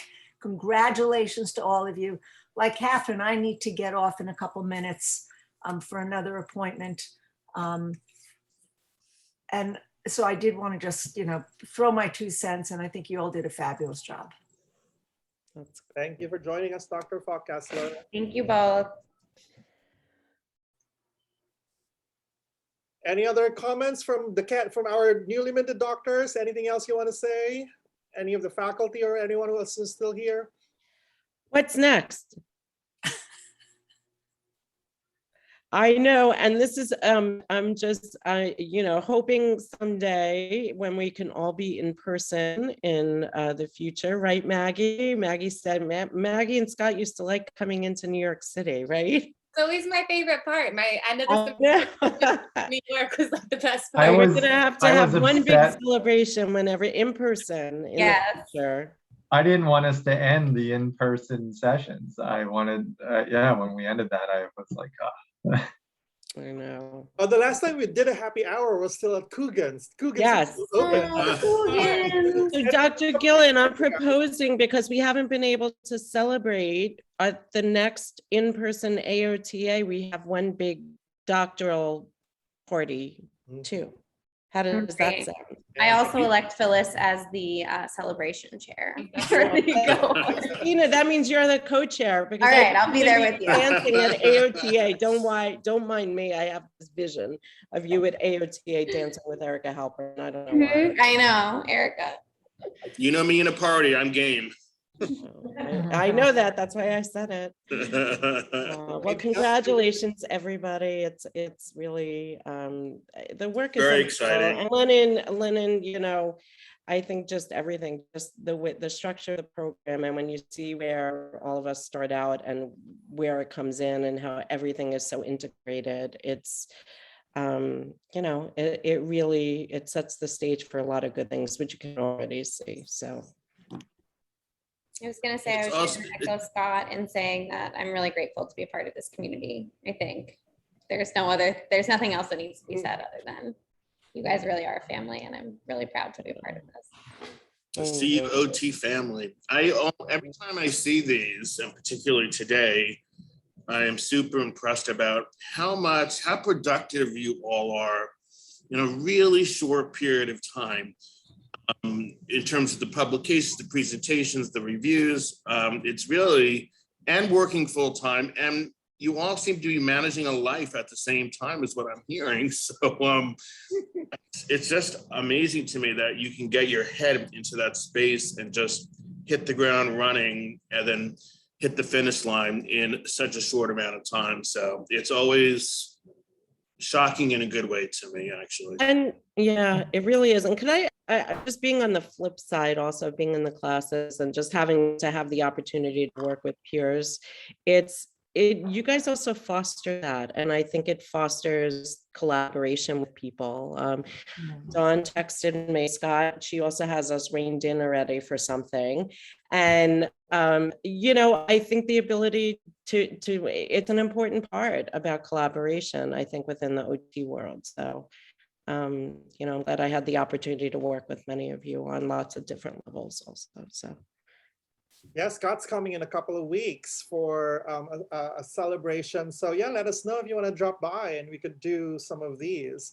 I know Christina's fiance is here. Michelle, Scott's wife, is here. Who's Mary Lou, Scott?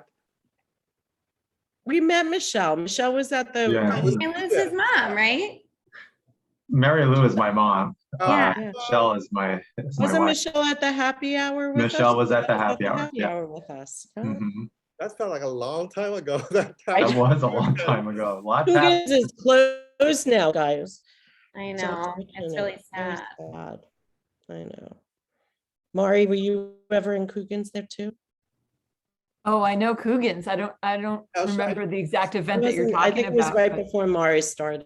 Yeah, that we were there. But Amanda? I just want to second what Christina said about how amazing this community is. I mean, I went straight from the master's program right into OTD, and y'all have just been family. I feel like I've just been growing up with you, and being kind of initiated into this incredible profession, the breadth and depth of what OT really is, and just progressively embodying it a little bit more along with you. It's a community experience, and it's been incredible.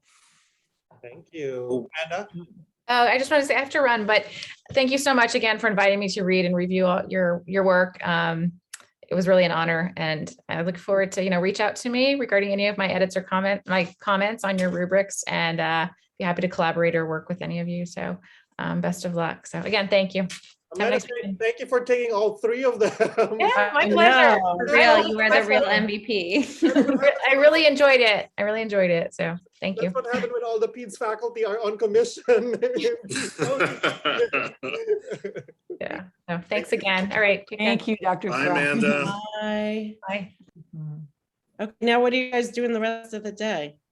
I need to If you're stretch. celebrating and how? I know. I was gonna say, my that's dad's what I'm over here saying. screaming, partying over here. I have to go. My family's throwing a little fiesta downstairs, so I'm gonna. Oh, I man. know, I'm How old gonna is head your out to daughter? a celebratory lunch too. Maggie, how old is your daughter? She is 19 months old now. Oh, my boy. Yes. She's a Like I handful. said, it's amazing what you all can do. On the best of days. Yeah. Basically tied all day to get all this done, and then sometimes we get get stuff done. You sort of learn. Congratulations, Maggie. So happy Hey, to I know. witness this journey. I know you since you're Maggie Scudder. I think your I know. name- I started in the OT thing at SLU when I was 18, so it's been a bit. Oh my goodness. Your name on my phone is still Maggie Scudder. I need to change that now. So, Hey, Scott, did you see that Josh was, I don't know if you saw that Josh was on. yeah, Oh, Josh. was Josh on? I was going to, I didn't have a lot of time, but I was going to mention Josh and say how during the program that you, me, and Josh were the only ones that were mostly focused on adults. So we just collaborated on so many projects. It was So, me and the boys. yeah, it was always It was the three me and of the us. boys. We used to laugh about it because the three of us were always grouped together. Whenever they were like, okay, let's group up, we'd be like, all right. Yeah, I texted Josh if he was coming. He said, I'm going to pop in because he's seeing a client. So I was happy he was able to pop in for a bit actually, during his presentation. So, and he's on Pacific time as well. So the time is completely different. Well, congratulations. I also have to jump off. I just want to say congratulations to all of you again. And Mari and Christina, I can remember when I was teaching you anatomy. So it's like amazing. Absolutely. Congratulations. Wonderful, wonderful. And Scott, you and I will be in touch. All right. We got lots of work to still do. I'm gonna jump off too. I even sent Scott an email about. I know, I gotcha. I told and I'll Anna, do I that. I'm assuming it's in regards to the lecture, home health lecture. Yeah, I included Anna, who's our new faculty member. Dr. Bye, Laura. everyone. Enjoy. Bye, Enjoy Dawn. Hi, Don. I I'm gave gonna her a jump off heads too. up. Bye, everybody. Bye, Congratulations. I guys. gave her a heads up, Scott. I said he's Yeah. probably not going to answer.